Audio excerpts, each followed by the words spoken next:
Oh, welcome, ladies and gentlemen, to another edition of Bottom of the Bill. We got our boy Jack Miller here joining us today. How you doing, Jack? Swell. How about you guys? Doing well. We got to Yeah, do our I'm doing obligatory cheers real quick, Yes. though. Cheers, friends. See you boys. Yes, yeah, sir. hell yeah, man. Oh, I forgot to drink. So before we get started with everything, we just want to take a moment to thank all of the sponsors that we've had for the show up until this point. Wicked Barley, Brews here in Riverside, Captain Jack Smokehouse up in Fernandina, Sidecar in San Marco, Harleston Scotch, Scotch company based out of Florida, and you should definitely check them out. They have some amazing product. It's pretty good. And then Spliffs as well. Yeah, way to go, Spliffs. Huh? Yeah, Spliffs is dope. Yeah, all these people, everyone should be supporting these businesses, not like as much as you possibly can, because they're awesome. They're hard working and trying to keep it going, just like everybody else. So, also, I did want to let everybody know that we're going back into the studio in a couple weeks to keep the momentum. We're gonna going with finish that. it.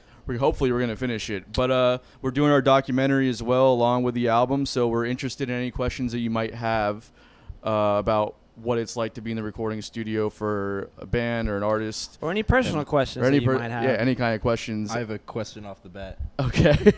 There's always one person when you go to the studio who sleeps the most while in Billy, 100% Billy, 100%. that was gonna be my guess. I can't help it, man. It's like 100% Billy. it's just so quiet and it's like dark and it's comfortable and I'm just like, it's the same. It's like hypnotizing like riff over and over again. I'm like, I'm taking a nap, boys. Yeah. I don't even try to take a nap. I'm just like, Well, that's how you know you love it, is because you love the music. Because normally you go in there, if there's somebody banging on something or doing this, you're like, oh god. Oh, this you hate again. it. Yeah. You're like, oh, I can hear the improvement. Oh, they're trying this, and then it's hard to fall asleep. But then you just and then you Pass wake. out. Then you wake up out of it. You wake Yeah, up yeah. out of it, and then you don't like anything that I did while you were sleeping. Right, So I have to no. go, which was possibly a couple $100 down the drain because I have to go back Yeah. and redo Well, it's not it. my money. So, anyways, So- you said, yeah, I apologize but- profusely about that. Yeah, you did. No, you're doing a great job. I know. bro. I felt so awful that I fell asleep. Billy should win Producer of the Year, by the way. because Producer of the year. sits back there and sleeps. I'll tell you that much. Do you know why?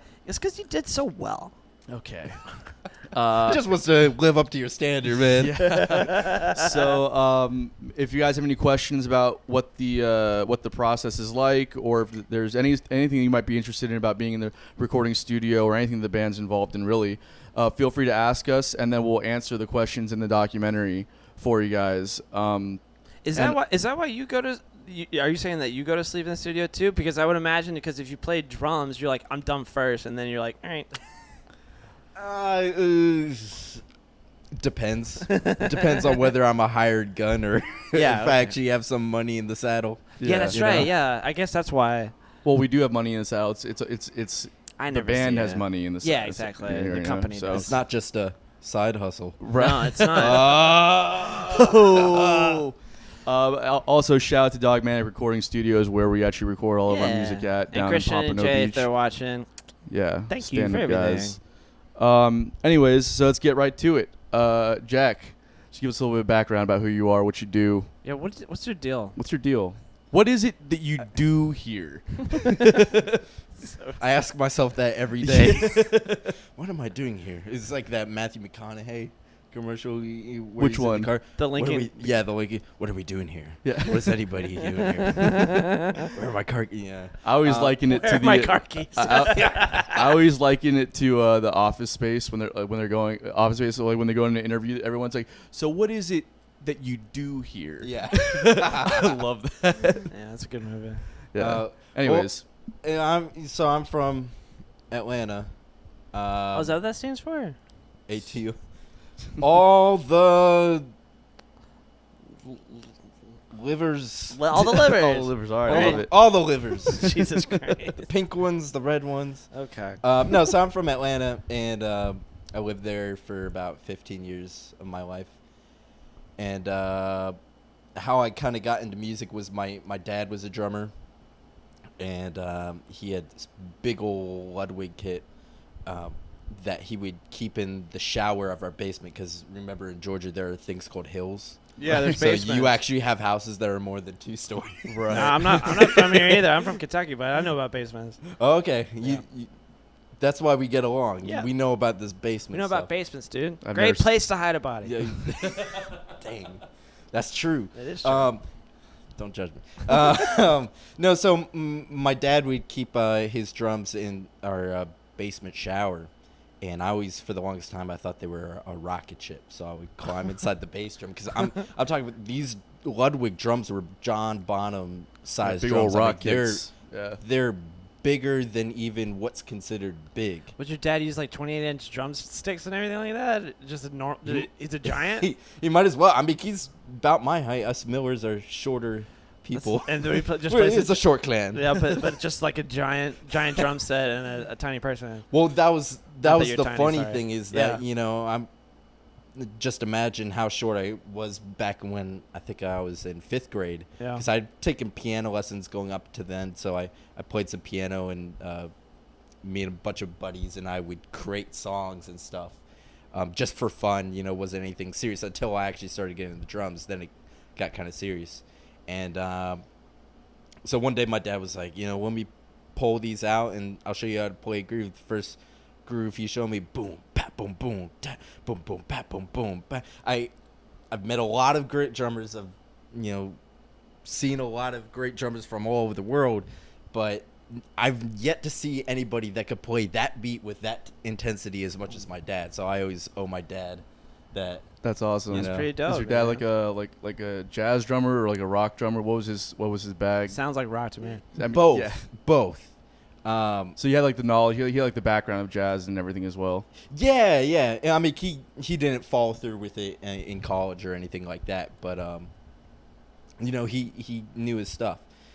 But so I got into that in 5th grade, and then I did the whole band thing in middle school. That's when you could start, but you couldn't start right away. You had to play a wind instrument first. So I played trombone first, and immediately when I was able to switch, I said, I can't keep playing trombone. And they said, why? I'm like, it's taller than me. So like, well, do you do anything else? I play drums.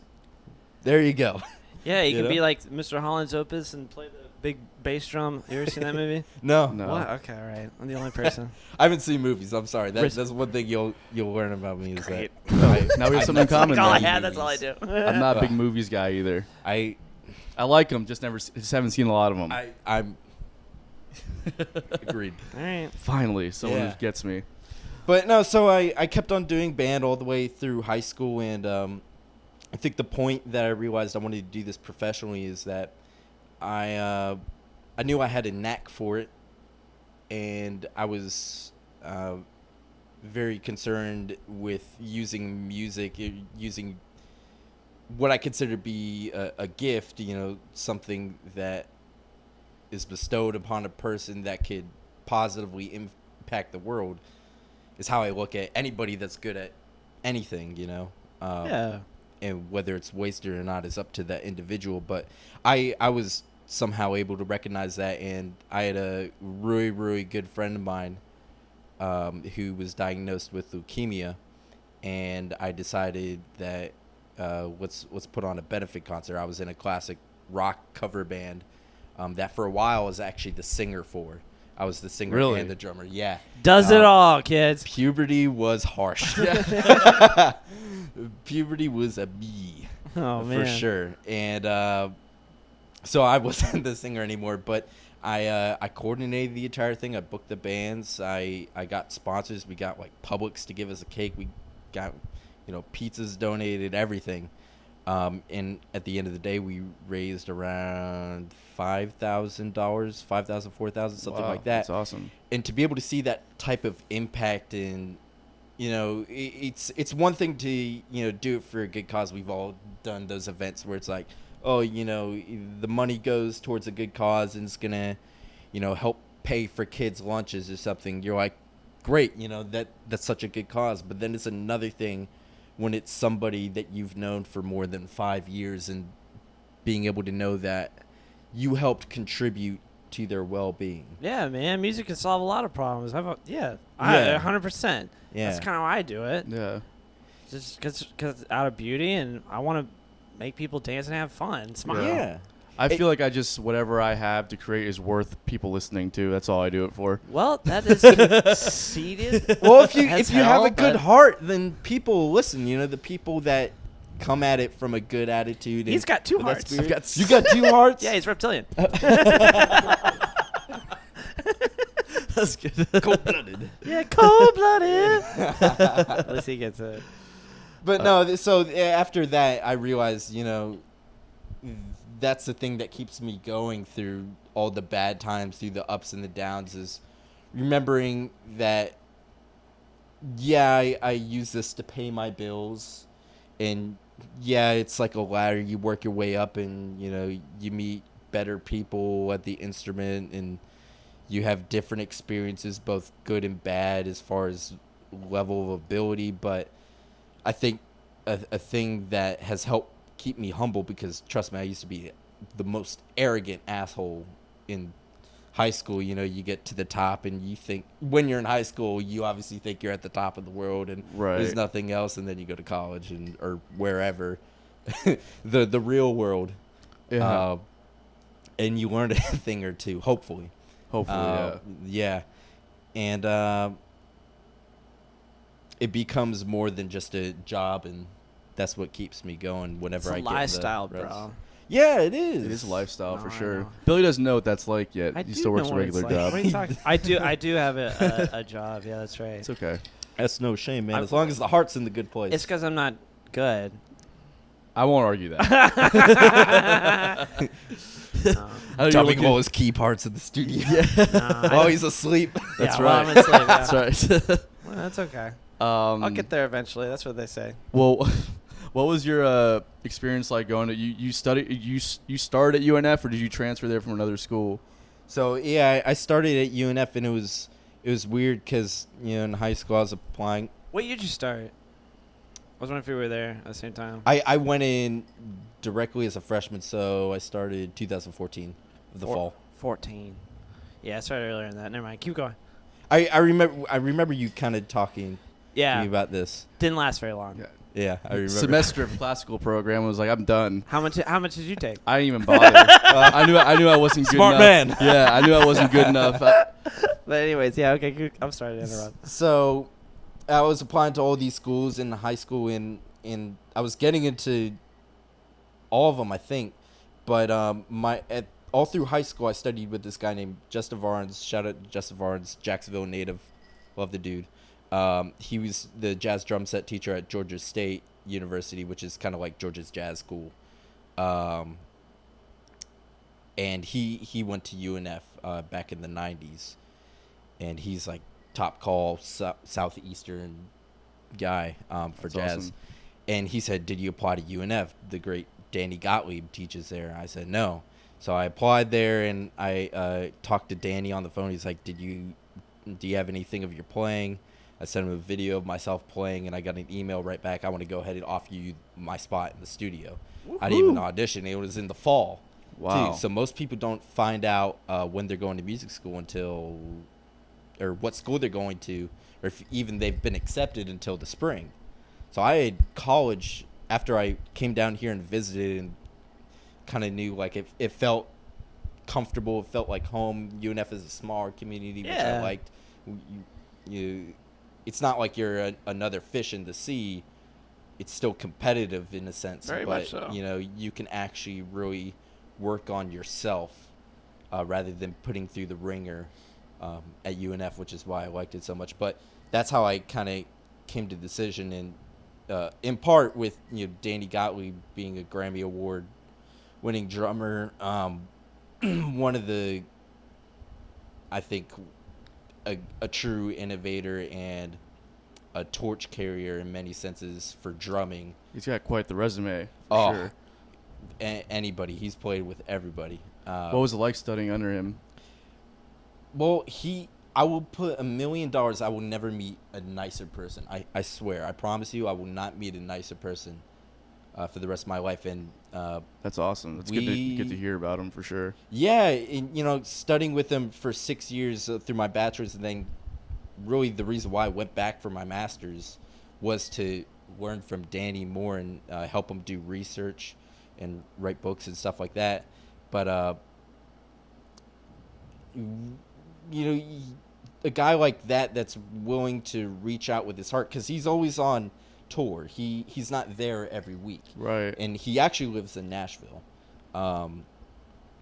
But when he's there every other week, you know, he's there for you guys, you know, hang out with you. So you hang out with him for 6 hours a day, and being around a person that kind and that giving, it really makes a big impact on you. Yeah. So, you know, we talk on the phone at least once a week, and Still? yeah, oh yeah, that's we're great. actually working on a book together. Oh, hell right yeah. now. Yeah. Cool. So That's awesome. it's really, really fun. The guy that we're writing a book on is really awesome. I can't say you can't say any his more name? than that, but it's That's got to be gonna be really cool. that's got to Yeah, be very exciting, man. It is, and quite the honor to be working with him in that capacity. yeah, absolutely. And I mean, one of his other books, you know, you can find it in Guitar Centers. Right, yeah. You know, it's not just one of those things like, oh, you know, have you heard of this rare, obscure thing? Like, no, you can go to a music store and it's like, Well, there. that's how I first heard about him before anything else, because I didn't grow up listening to jazz and wasn't like big into it until I got older. Mm-hmm. So like I remember when I worked at Sam Ash when I was like 20, 21 years old,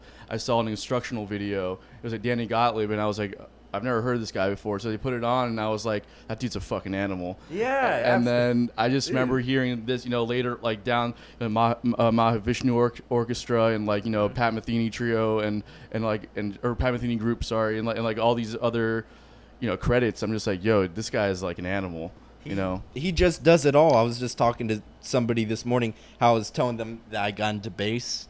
And I was telling him I love Motown. Love it. There's a great documentary called Standing in the Shadow of Yeah, Motown. so it's a great documentary. Awesome documentary. But there's a transcription book that goes along with it for all Bass. the bass parts. Yeah. Interesting. So I picked that up, and foolishly, you know, the great James Jamerson, it's not the best place to start, but I was picking at the easier ones. It was fun because I love the songs. And I was talking to a friend this morning at a gig, and he was like, James Jamerson, you can't start with James Jamerson. Why don't you start with Donald Duck Dunn? And I'm like, oh, yeah, Donald Duck Dunn. Danny used to tour with them all the time with the Blues Brothers. That's pretty cool. You know? That's pretty so cool. it's very cool being able to have that direct reference to these guys that are just like pillars. Yeah. Totally, man. The Blues Brothers? The Blues Brothers. Like Dan Aykroyd? Dan Aykroyd. That's Hang on. John that They- is my they went first on- date movie. They. That's not a bad one. If you can't get past the Blues Brothers with me, then it's not gonna work. Well, yeah, it's true. I guess, yeah, are we not people who don't like music? But I would say, I didn't know the Blues Brothers went on tour. yeah, for Yeah, sure. they're like actually- Tenacious yeah. D. Huh? Kind of like a Tenacious Yeah. D. That's how they were? There's a cool documentary that Sorry. I saw the other day on the making of the Blues Brothers. That movie's And- amazing. Oh, Don't the get me movie wrong. is amazing. And the thing is, And all the music in it band, is incredible, too. Yeah. The band was basically a collective of mostly guys that would play on Saturday Night Live at the time. Yeah. That makes sense. Mhm. But then they went on tour. Was this before or after? Probably after the movie, right? It was after the movie. They did some like weird, you know, once a year special event type performances Okay. until Dan Aykroyd actually wrote the script for it. Yeah, And right. everything until it came fully formed. I can't remember how long. It was at least, you know, 2 years till he had fully formed and they start filming and everything. But I love that movie. Just it's like the best musical ever. Yeah. Like, because it's not a music, like it is a musical and everything like that, but it's just Yeah. like everybody, like my favorite scene in that movie is hands down when Ray Charles does with the pawn shop. Oh, yeah. It's like the best ever, and he knows immediately that he's like someone Down. stealing something and everything like that. Yeah. That'd It's a be great movie. Get out of here, kids. He shoots the gun. And he's Yeah, I blind. love Blues Brothers. Great. I love their accents and everything. I'm from Chicago. Yeah. Anyways. So, yeah, Danny has just such a huge amount of resources. And, again, he's so giving with his time when he's here. And he's kind of like a doctor in the same way that I base the way I teach. is that if he sees a deficiency in your playing, and he'll see it. Yeah. Believe me, many deficiencies in my playing to this day. But he'll say, okay, let's work on this. He won't say, oh, well, we haven't worked on this, so therefore we cannot do that first. You know, he wants you to be the best that you can be. So therefore he has to build you up from where you are, not saying like, all right, I know you know this and this and this, but we got to do it my way, and we got to make sure that you know this that you might not ever even use. You know? Right. And that's what was so appealing about him, even from back when I took my first lesson with him. That's awesome, man. It's really important for teachers, professors in his case, to be able to cater to their students in that regard. I think one of the biggest things, like why I never took lessons, or why I took piano lessons when I was a kid, and it was all like classical style, so it's just very like, you know, read through the books and just learn how to read music and then just play. And I hated it so much. I loved music, but I hated the fact that I just had to sit there and play through these books. I wanted to when I was a kid, I wanted to play like rock and roll. I didn't want to play classical music, but it was just like, you know, so it always turned me off about taking lessons with guitar. It was just like, I don't want to do that. I didn't know that there were teachers out there that would cater to what you want to do. I always thought it was just read music and just figure the rest out for yourself. And so yeah, man, it's cool to hear that teachers like that, specifically a guy like him, you know, at his level, you know. Yeah. And you know, going to school for music is such a split topic, you know. Some people thrive in a school environment, some people don't. I will say that, you know, back in the day, before the 80s probably, it was much easier to go out on the road and actually get that road school type experience where if you're on the road with guys that are older than you, then you get schooled, so to speak. And that really doesn't exist as much anymore. So school, to get access to generally those people that are of that era, is kind of like the next best thing. But the cool thing about now today is that we have some, you know, there's YouTube, which is a whole ocean of things, which is a whole nother debatable thing about, you know, what you watch on YouTube, because there's a whole bunch of experts. Yeah, they're not professionals at all, but whatever. But I think even if you don't go to school for music, you can easily find somebody to be a mentor, and you'll find if your mind is open enough, you'll find a mentor that will teach you probably more than just music, more about life. I remember my first drum teacher. I studied with him for 5 years, starting in 6th grade. His name is Nate the Beat Breaker Robinson. Shout out to Nate. I love that dude. He's the realest. He tours with Lecrae, which is a big Christian rapper. Does production for them too. But he taught me probably more about how to be a man than about music. We learned a ton about music. Ton. I owe my entire foundation to him.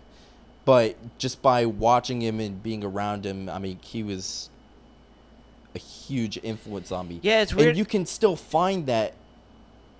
Shoot, you can find that when you're 60 years old. Yeah. Yeah. Yeah, obviously, like, keep learning everything. I was going to say it's a lot different than being, like, in a classroom and everything like that. It was one-on-one and everything like that, especially if you're with somebody who's good or, like, a nice person and everything like that. You're not just going to pick up, like, how to, you know, do snare rolls. You're going to pick up, like, way better philosophy. Yeah, and that's what I'm saying is if your mind and Especially your when you're a ears are kid. open, you know, you'll never stop learning. The knowledge will just pour into you. You know, you got to be like a sponge, and the people that are like sponges, the people that are like sponges and keep their ears open and are always receptacle even to things that they don't agree with, are the people that I always see on top. The best lesson that I ever learned, ever learned. I need to stop Hey, that's the best lesson you ever learned, kid. No. The best lesson I ever learned when I was a freshman in high school, there was this guy, Duffy Jackson, who is a drum legend in and of himself, the son of a great bass player named Chubby Jackson. But Duffy played with the Count Basie Band, is a great, legendary drummer, freak of nature, really. That's awesome. I went to a master class that he gave when I was a freshman, playing with big bands, and I was with my dad, and my dad raised his hand. He's like, "What advice would you give to a budding young freshman drummer that wants to make a career in music?" I like sink down in my seat. Oh, Like, "Dad, you're embarrassing me." and Duffy said, "The best advice I could give is shut up." Yeah. You know, Just shut up. just shut up. Just listen. And I Ah. truly did not realize the weight of that statement until I was sitting in one of my other mentors' office where I was a student teacher, crying my eyes out because he was telling me, "You don't know what you're talking about," because he was absolutely right. I didn't have the maturity to understand that I don't know everything. And I still don't everything. I will never know everything. I know 5%. I know 0.1% of anything that is everything. Well, yeah, that's Confucius, isn't it? Like admitting that Is it? you know nothing is, that you're smart. Yeah. How's it go? Nailed that quote. That sounds like a direct quote, actually. Is your book coming? I should write a book of You philosophy. should write a book, Billy. Just I'd read your book. redneck philosophy. Yeah, but Anyways. you have a chapter on how you learn how to shut up. I was about to talk about that, and you know what I said? What? You shut up. There you go. Shut him up. It's I think that is a super important lesson to learn because Yeah. you have to be able to.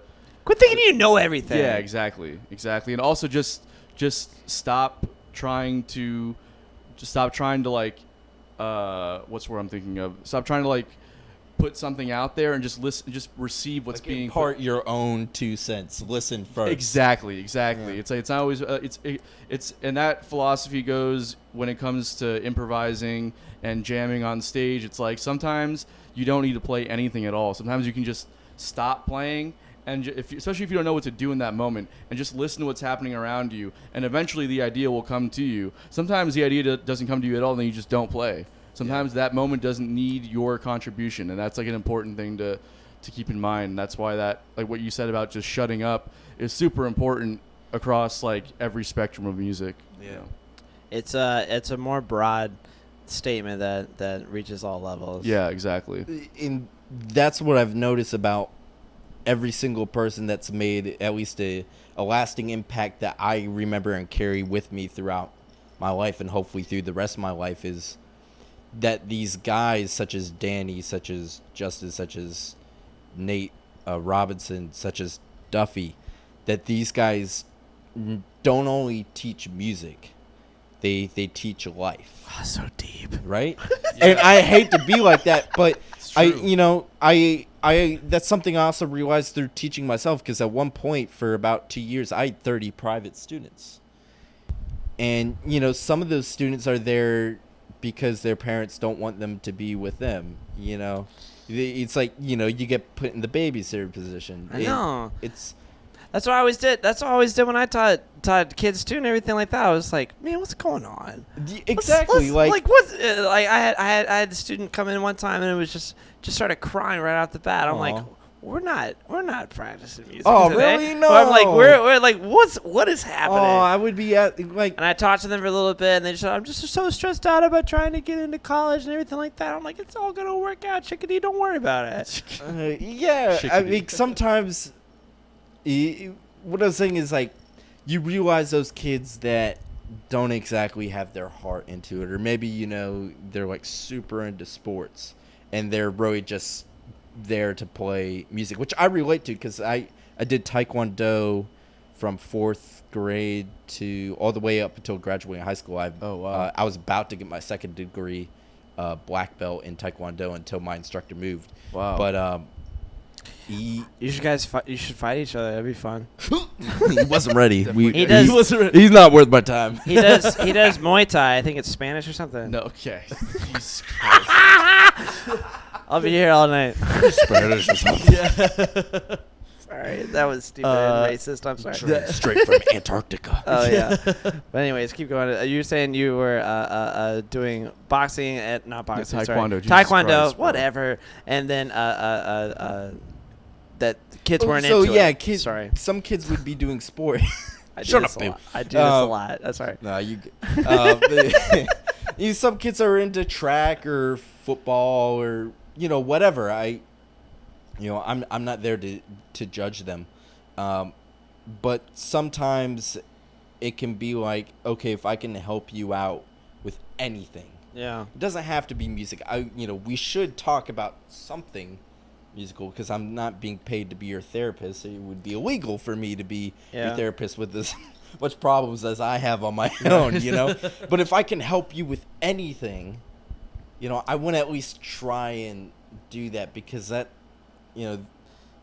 knowing that you made an impact on somebody's life where they're like, wow, I feel better after that, and I feel like, because you can feel better after a lot of things that aren't good for you, but feel better in a sense that you can carry on by yourself and self-regulate your positive growth. Yeah. I feel much better about that than if, Johnny comes out of our lesson being like, look, I can play a paradiddle, right, left, right, left, right, left. Yeah, I love compared to like, I now know how to study for a test and not like get F's all the time because sometimes that was me, and I don't want to see somebody go down that path, and that's more inspiring to me than here I go again.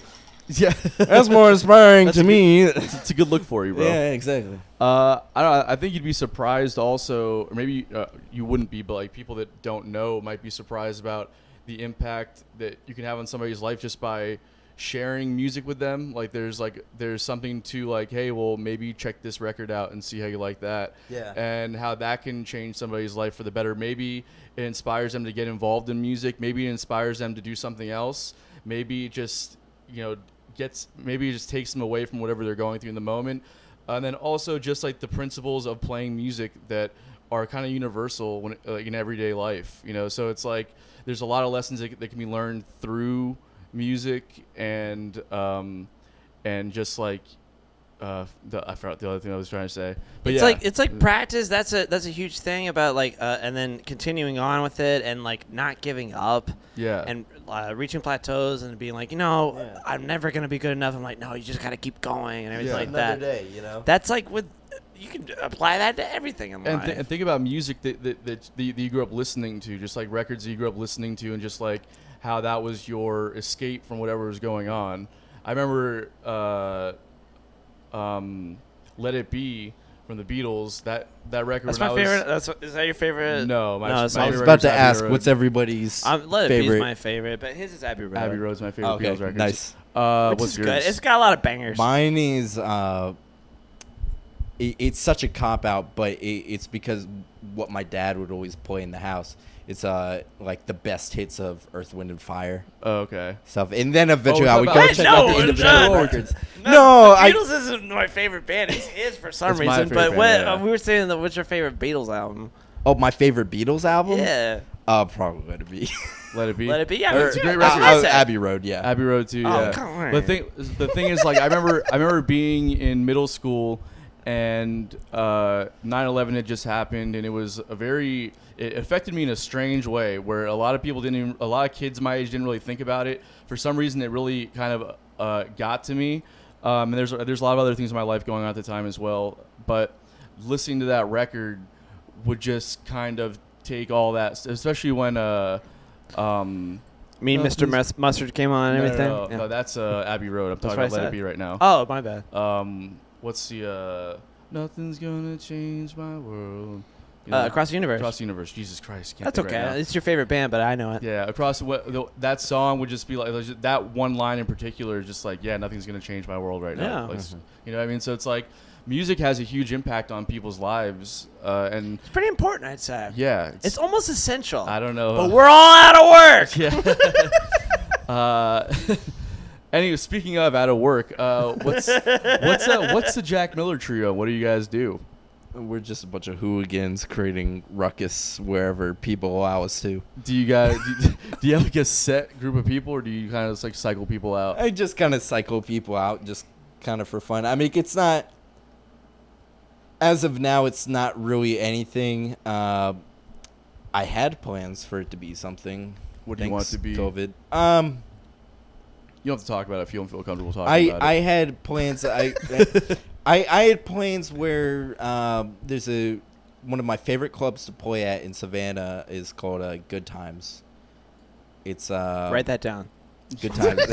Don't know if we. I've fit never the heard of bill, it either. But, It's an awesome jazz club. Okay. The music direction is by this guy named We'd crush that. Teddy Adams, who used to play trombone with Art Blakey. He's literally one of the that's- greatest jazz drummers ever. Yeah, He used amazing. to play trombone with James Brown and Crusaders. stuff like that. I know James. I know James. Yeah.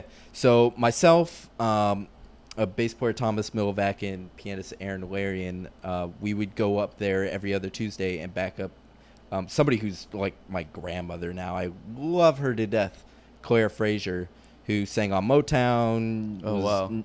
Neighbors with Sarah Vaughan, opened for Ella Fitzgerald, hung out with Al Jarreau at the time. Wow. But she's just like, I remember this time when I was on the road with Charles Mingus and opened for Sun Ra and Jesus like Christ. hung out with Frank Sinatra. I'm like, excuse me? That's a lot of names. But in that was one a long sentence. time ago. Let's just play this song. I'm like, no. Tell me about that. Yeah. That's way more interesting than anything we're about to do. But anyways, I had plans to do a bunch of stuff with her because she's kind of an unsung hero. But the Jack Miller Trio is just kind of like something for fun. Eventually down the road, I want it to be something. But it's more of, as of now, if anything, a way of just making money. Is it a original project, or do you do mostly what do you- Standard, like Mostly standard just like Standards. jazz standards, you stuff don't like that. You don't call them covers. You call them standards. You don't- Yeah, same we with- call them in a way, it's like covers, but you put. No, I know it. I know what they are. Okay. What I'm trying to say is, you know that Tom Petty standard that Yeah, it's not. That there's we one play all the similar, time. But blues bands operate. it's called Last Days of Mary Jane. It's a Tom Petty standard. Yeah. It's the same thing, man. It's the same thing. I It's think all the it's- same it- thing. it's It's just just a interesting. different lingo. No, I know, but I know. Blues bands operate in a similar way where you wouldn't call them like blues. You wouldn't call them cover bands either, even though they're playing majority like cover songs, but they're doing like their own kind of take on it. So Yeah. it's like Yeah, you it's know. like a pick out of the catalog. I guess Yeah. that's why you call it a standard, is because it's like a structure really. Yeah. And Right. then with jazz, it's like so improvisational that it just make sure that it's the same structure, but then do whatever you want to. Yeah, on yeah. it. So and there's a gray area where you could be like, I get it, well, all this right. is actually my thing, and how far you have to go to actually be able to say like, yeah, I feel comfortable putting my arrangement What? of this on an album and actually being able to make money out of it. I get You it. know. Well, I was trying to really ask is like, do you do standards or anything like that, or We do you do. you have original music that you guys working on? I have original music that I do not too often, but when I have time to rehearse, because I just I have so many friends. I like to be able to play with everybody because I'm so ADD. I like to be able to catch up with this person, catch up with this person. He's a player, man.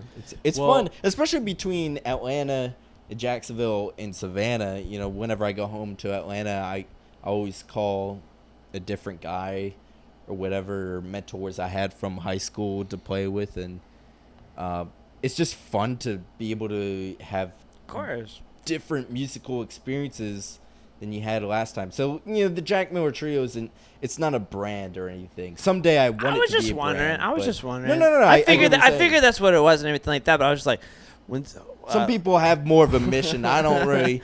when's your album dropping? Yeah, exactly. Not anything like that. All right. You Not know, anytime soon. And no offense by any means. No. I get you. So I've done a couple of jazz gigs over the years. How'd It's they not- go? It's Some of them went well, some of them not so well. You know, I'm not a jazz player by trade. Me but neither. You can't even fake it though, right? I can play. I can fake play it. Charlie If Brown I- Christmas though. But here's the thing about jazz gigs I've realized is that first off, set lists aren't a thing, which Really? Most of the time. because you Now got, I'm learning. Yeah, Going. This so- is interesting for me. so- I'm learning today. So I was asking the keyboard player that was running it. I was like, "Yo, just send me. I know you're not working with sales. Just give me like a list of like 10 to 20 tunes that you know that you're Oh, gonna that do." kid. And then Jeez. it's like, so you send me the list, and it's okay, cool. So I'll look up the charts for these, and then I'm gonna learn. I'll come with my own charts to the gig, and I'll be able to at least play through them. I can fake jazz, okay? Especially if I know what the changes are, I can fake Yeah, them. yeah. So I show up to the gig with my own charts, and little did I know that this guy's just doing his own arrangements, and I was like, okay, so this isn't even in the same key, and on top of that, we're doing different It's like, and other people that were on the gig, like he doesn't have like a band, he just puts bands together, obviously, right? So it's like if you're familiar enough with the music and you've heard different variations of those tunes enough times, you kind of know like which version they're kind of going for, and you can kind of latch on. Like for me, I'm just like, okay, so I guess we're just abandoning everything that I knew about this tune. Okay, that's cool. So I'll figure it out. And it was a great experience because you really learn how to just kind of listen really, really intently. But also at the same time, it was embarrassing because you're in front of people and like you're just flubbing trying to get through the gig. You know, It's hard. Within jazz, there's definitely way more trial by fire. You definitely get thrown in the deep end way more. Because back to what I was saying is that's part of how you would learn back in the days of on the bandstand type schooling. right? You know, they're like, oh, you don't know this? You're going to know it by the time I'm done with Yeah, you. exactly. You know, in a way, it's unfair. But I think it's the best way to learn, honestly. Yeah. That's what Victor Wooten did a clinic at the Sam Ash I used to work at in Miami, and he was like somebody. You got to meet him. I got to meet him briefly. Yeah, I So sold him a cool. guitar Victor pedal. Wooten's so He's cool. He's He's the amazing. coolest fucking guy in the Also, world. a guy who wrote a book on philosophy that directly relates to music. But he, somebody asked him. They were like, how do you learn how to play jazz?" He was like, "Let me ask you. How do you think you learn how to play jazz?" And the kid was like, That's you hold don't on, answer. hold on. You don't He's- answer a question with a he's- question. I don't like this. You see, I like that. Remember that thing, shut up Yeah. kind of thing? I know. Because you haven't even heard what I'm about to say, right? You've already assumed that what I'm going to say is stupid because of the Hi, answer. everybody. Right? So, anyways, this little thing that we like to do. So, anyways, he goes like, "How do you learn how to play jazz?" He's like, "How do you think you learn how to play jazz?" Like he goes like, "Well, you go to school and you learn like that." And Victor Wooten was like, "Yeah, you can do it that way. It's gonna cost you a whole lot of money and take you a lot longer." And he was like, "So what do you do?" He's like, "You just play, man. You just go to where they're playing and sit in with them and figure it out, and then you're gonna learn it. You do it enough times. The problem is that nowadays most people don't have patience to put up with people who can't play. So if you go to a jam and you botch it, especially at a jam like that, they're not gonna let you back up again just to figure it out the next time. You know. Yeah. So it's a weird line to walk. You might want to have some of the background in some kind of style, preferably like blues or like a jamming style, to kind of know what improv is and how to follow forms. But if you're just you don't want to go cold into playing a style like that without having any background of improv or just I don't know, something that's not just playing straight ahead tunes the entire time. You know. But yeah, I don't know. It's an interesting. It was a mind fuck going into that world for sure. Dude, absolutely. I did want to ask you. So you have a home studio, yeah? Where are you Oh going? wait, whoa, wait. No, it's okay. Oh, oh yeah. Go on then. I was fucking with you. You want a koozie? It's okay. Yeah. It's okay. It's all right. It's all right. So you got a home studio, Yeah. and what made you want to kind of get into that realm? Oh, boy. Definitely wasn't money. Yeah, of course. Yeah. Since high school, heck, even earlier than that, always been fascinated by audio, and back in that classic rock cover band that I was in, we started to do a lot of gigs. So the guitarist dad got a big old soundboard, like a crappy Behringer board. Got us a bunch of mics and stuff. And I had another friend that was into making YouTube videos, and he knew that we played music. He said, "Hey, could you make some music for one of my videos?" And I said, "Yeah, sure." Yeah. So we, take some mics, and thanks to Nate Robinson, he has a studio, so I kind of knew where like everything went. Canopy Sessions, Yeah. Wesley, Chelsea. So I kind of knew where everything went, and what we would do is, because none of us had a laptop, we would take a Tascam audio recorder. So we'd take the left and the right out of the entire mixing board and plug it into the Tascam recorder. Right. So we would do a take, and I would listen back. I'm like, snare drum's too loud, or like the bass sounds not like a bass. It's like too bright, or like the guitar sounds like it's in a wooden box or something. So then you start fucking around with the EQ and things like that. And it was kind of like addicting, like you're chasing this thing. And like an each audiophile, time you yeah, did you're always chasing something, it. You're like, oh, that sounds better. But what if I did this? And I like that sort of thing. So I kept on sticking with it, and eventually I got like my own mixing board, my own laptop, my own mics and stuff like that. So in high school, I got introduced to a bunch of rappers that were in my high school, and the first session I did, I earned this nickname called FBJ. I won't say what it stands for. Some people know, some people don't. I think I can put it together. I can't. I don't 'Cause I'm think you ignorant. can. Most people say that, and Chelsea actually knows. So you could ask Chelsea. But the reason why I got called that is because I finished the session, and I took all the mixes home with me. It was a 5-hour session. We must have recorded like 10, 15 songs. Took all the songs home with me. Didn't leave anybody with anything. Oh my god. But anyway, so I got into doing all this hip-hop stuff, which I still do today. And actually, one of my closest friends, he's basically my brother. His name is Static. You can look up on Spotify. We've done a bunch of stuff together. We had a song that was in the running to be played during the NBA All-Star game this past year. We had a song That was in Charlotte. Huh? That was in Charlotte. Yeah. Then we had another song that was supposed to be, or actually did beat out a J. Cole song for a commercial. Really? I've heard of Static before, actually. And the more you, if it's the same. Superhero Static Shock. Woo, woo. No. Is he's a Jacksonville rapper? He's, or is- he's Atlanta. from Atlanta. Okay. Well, actually, he's from New York originally. His dad is this guy named Jazzo, who was Jay-Z's mentor, and did a bunch of stuff with Oh, that's Jay-Z. super Holy shit! Really? Yeah. That's awesome. His godfather's Jay-Z and godmother's auntie Beyonce. No big Wow, deal. that's cool. But anyways, he's my brother, and we've been through thick and thin. So he was kind of the one that made me keep on chasing down this recording path. And then between after I graduated high school and before I moved down here, I was actually an audio tech at the Chick-fil-A headquarters in Atlanta. So I would do audio for all their live events, and they would keep us in the basement. And it was also, AV Tech. I was a part of a contracted company called AV Tech Services.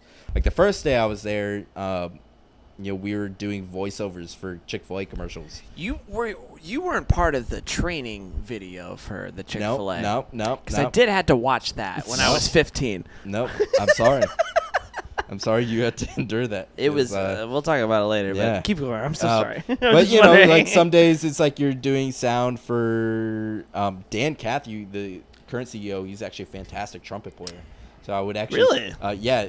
I never forget one Truett morning. Cathy is his father. He founded Chick-fil-A. Right. And I've sat in his office chair, No kidding. and I brought him a TV one time, and actually I left 2 weeks before he passed away. Yeah. I'm glad I wasn't there for when their Lord and Savior Truett Cathy passed away. Probably chickens running around with their heads cut off. You know what I mean? That was pretty But good. That was a yeah, good Dan joke. Cathy is a fantastic trumpet player. I did sound for him every Monday morning. They would do a worship service because they're a Christian company. I didn't know Oh, that. you don't say. No, yeah, exactly. So I would do sound for their worship service every Monday morning or most of the time. And one morning Dan was playing trumpet, and we got done. And I I'm so said sorry. Wait, are you trying to say that Chick-fil-A had a church at their headquarters? it was actually in their cafeteria, but Oh my God! they did have a church on their campus. The Oh my campus was God. built on a nature preserve, man. That's a good catch. I didn't even think about Yeah, that. exactly. Might as well been. That's okay. I'm sorry. You I'm trying. I'm religion? trying really hard to shut up. Yeah, let's, But this is amazing. Let's No, because it's funny. It's for my own self-deprecation, which is the funniest funny of all They had a funnies. church at Chick-fil-A. No, so. All right, keep going. But we got done, and I went up to Dan. I was like, "Hey, Mr. Cathy, you sounded great this morning. It was a pleasure to do sound for you." You said, "It was my pleasure.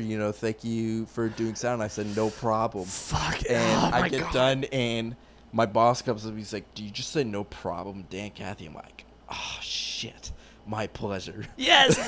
When I Billy caught that again. Yeah. because I worked for Chick-fil-A for a summer one year, and you don't say thank you. Yeah, You say it's my pleasure. My pleasure. And you can go into an endless loop with a nice Christian person at Chick-fil-A in the drive-thru if you'd like, and I have. Oh, my pleasure. You just say thank you, and they go my pleasure, but no, thank you. Oh, thank My pleasure. And I'm like, but seriously, thank you. And they're Yeah. like, my pleasure. Right. I'm That's so pretty sorry, funny. but Yeah, that's good. but I know exactly That's what you're what. talking But about. that's exactly what it was like. Like everybody there. I mean, it's a very nice facility. Yeah, of course. And everybody there was very, very kind. I'm sure. But so I was doing audio stuff through there, and when I moved down here to Jacksonville, started my jazz degree, I was kind of burnt out. I was like, I don't want to do anything with sound. I've been telling people to turn on and off their computers and restart this. Just let them be. And then we get to the first combo concert, which is a jazz small group concert, yeah.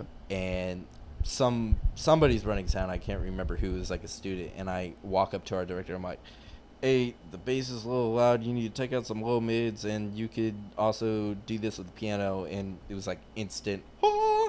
And she's like, "You stick with me from now on." I'm like, "Damn it!" Damn I was right back. Should in have it. just shut up, bro.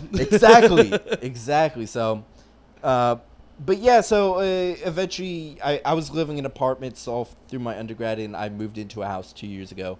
And when I moved into the house, I had a space to actually set up my drums and what audio gear I had. And said, I'm gonna do the studio thing right. I'm really ready to start, making my own stuff. And $50,000 later, probably. Good Lord. Yeah. Yeah. That's Of all my money. yeah. And that's Where'd that money come from? I'm Gigs, just kidding. man. And that's Saving. and that's a That's cheap a lot of studio money. too. It's not even like a high. That's not even That's like. not even, yeah.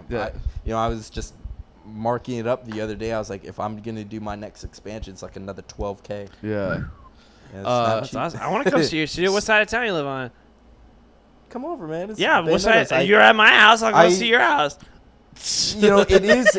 Yeah, exactly. Dude, anytime, man, anytime. It's like, so it's in a house, right? It's in a living room that I've soundproofed and all that. Yeah, sure. And I charge a competitive rate compared to commercial studios, because sometimes you go to studios like Dogmatic. I've looked at pictures of their site, and it looks. I And would they're love to go amazing, there. and we love them. Yeah, dude. I'd love to go there anytime. But you go to commercial studios, and there's a vibe to them. You walk in there, and you want to create. Yeah. There's gear everywhere. Yeah. Yeah, that's true. The lights are low. Everything looks cool. They got Real great pictures place on the to take a wall. nap. Yeah, like we were saying. Yeah, Or a real You wanna take a good, nap? or a real good place to create. Right. Well, Or whatever. take a nap. Yeah. It's a real expensive nap. Anyways, Right. keep going. But you walk into my place, and you're in a living room. Yeah, I know. And it's not as inspiring. So, part of what you're paying for when you go to these studios is like the inspiration and yeah. the environment Yeah, to be 100%. there. That's But why when I you tell come to people all my the time. place, you got to bring it with you. Yeah, I turn on some lamps and, I might light a candle or something. But there's a wiener dog running across the floor, and, Right. one of my roommates might be coming home from work or something. So I have all the gear and, the ability to do this stuff, but you really got to make sure you show up and you have your stuff down and that you're in it. Yeah, So man. what do you produce most of do you have a lot of bands come through and record there, or do you do mostly like your own stuff right now?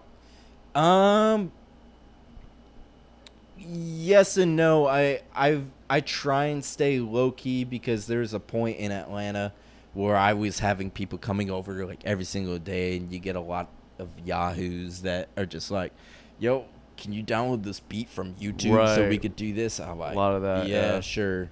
You already paid me, right? And I'm with the amount of time between recording, doing stuff for the label, and gigging, like I just don't have time for that. So I don't actually try and promote myself, but I've had plenty of people come through. Like Chelsea has done stuff over there. Bunch of guys from UNF have come over and done stuff. And do you typically there. produce the artists that you work with, or are you just like acting as the engineer? Most of the time I'm acting as the engineer, but when you're an engineer and a producer, there's always different hats that you wear, and sometimes you got to be able to make the decision to choose whether you actually want to be involved, because the moment when you're just an engineer, there's a threshold you cross where you start to offer advice, Yeah. where you start to cross over into the producer territory. Right. And you got to look at it from a professional standpoint. Well, I'm also offering them this advice that somebody would be getting paid separately for. Right. So how much advice do I offer them? Most of the time I'm pretty nice with it, especially with people that I see are great musicians and that we have a rapport with, or they're actually really into it and really trying to do that.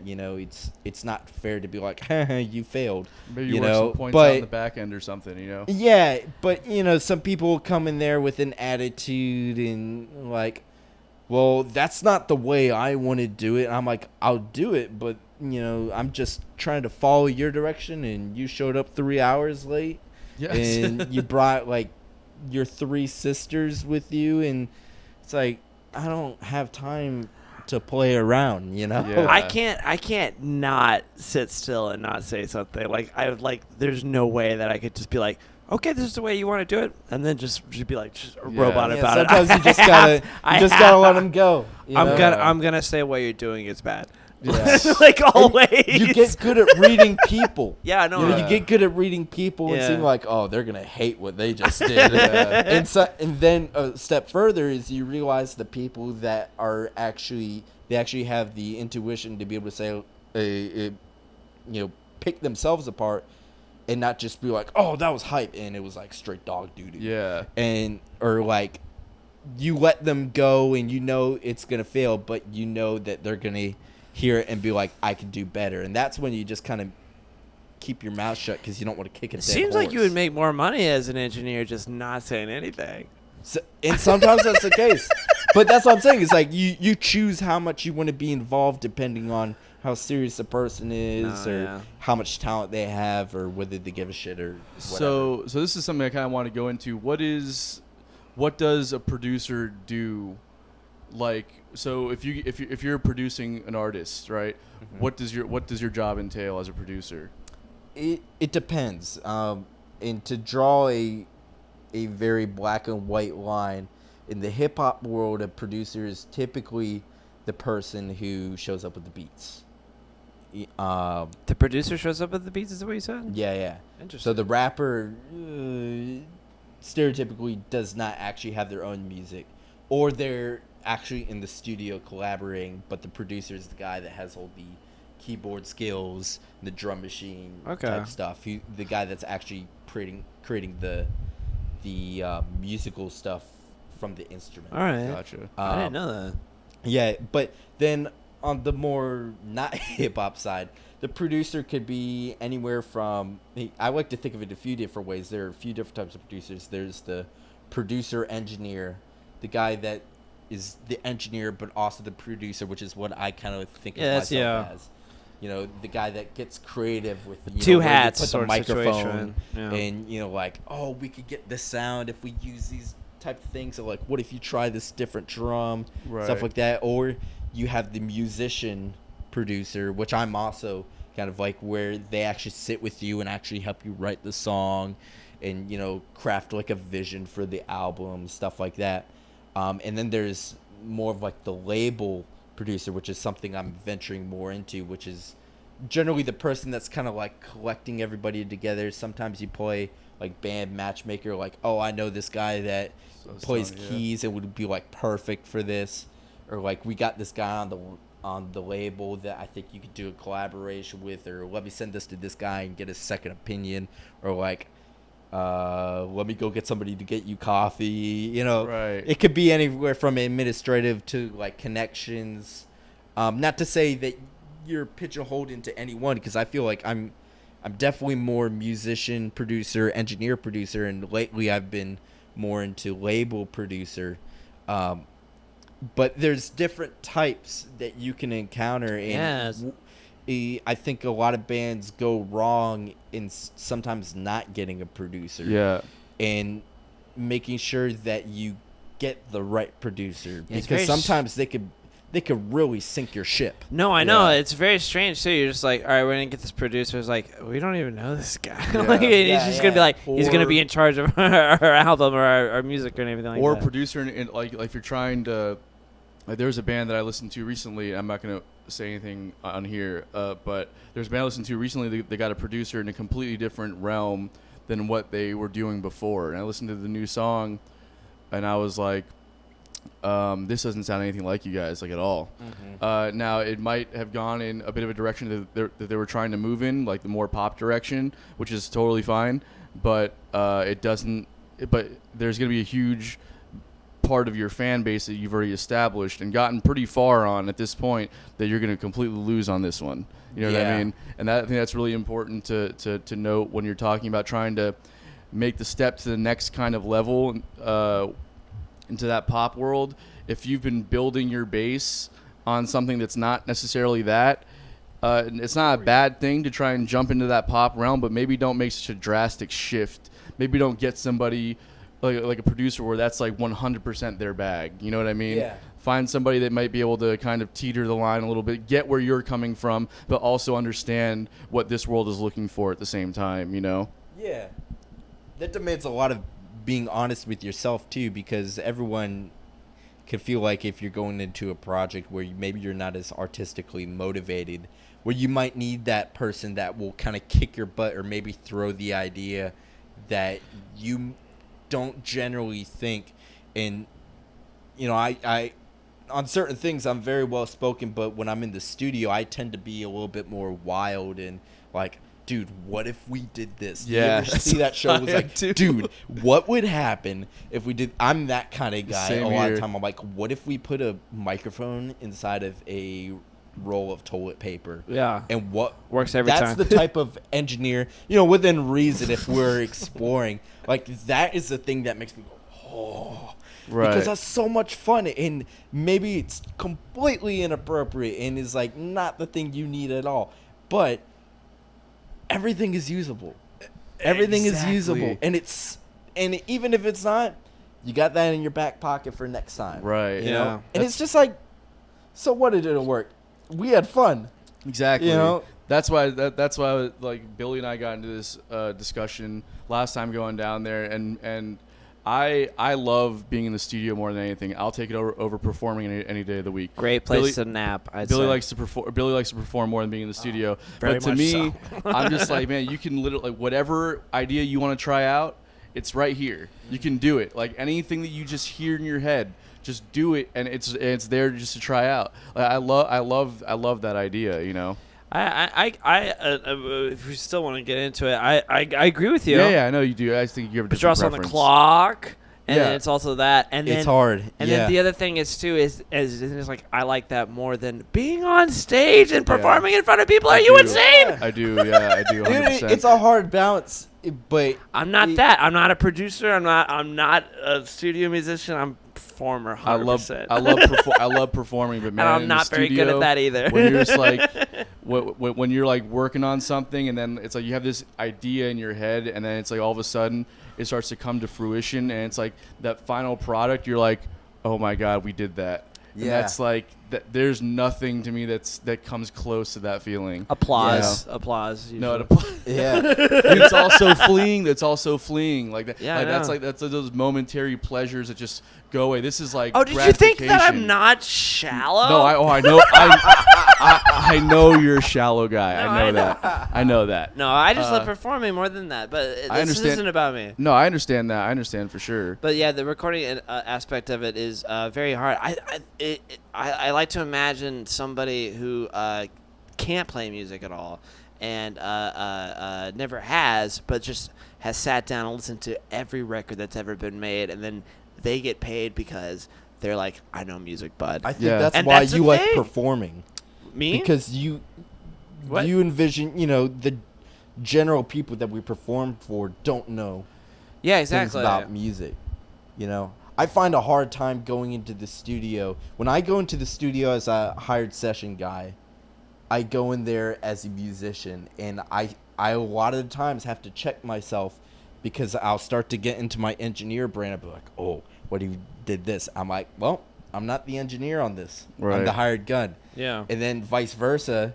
I remember I was in a session last month where I was engineering at my house, and the drummer was having a really hard time playing to the click. I'm like, well, I could just sit down real quick and do this in like 2 minutes and we'd be done. It's a 5-minute song, by the way. Yeah, Jack it's alluded like to. it would take me like 2 minutes, but we've been here for 2 hours. Are you saying that's why I don't like the studio then?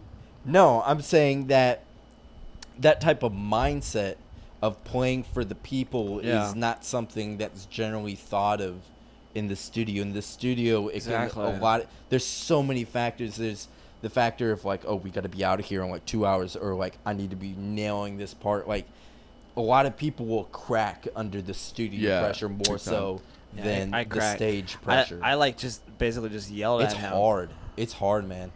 It's really hard being in the Because studio. he kept on telling me to relax, and I just kept yelling at him. It's like, don't tell me to relax. Well, that's the sad. Then people turn to the bottle and the drugs and stuff, and I crack under the pressure sometimes too. I think it's just that I don't. Typically, the pressure to me isn't the budget though.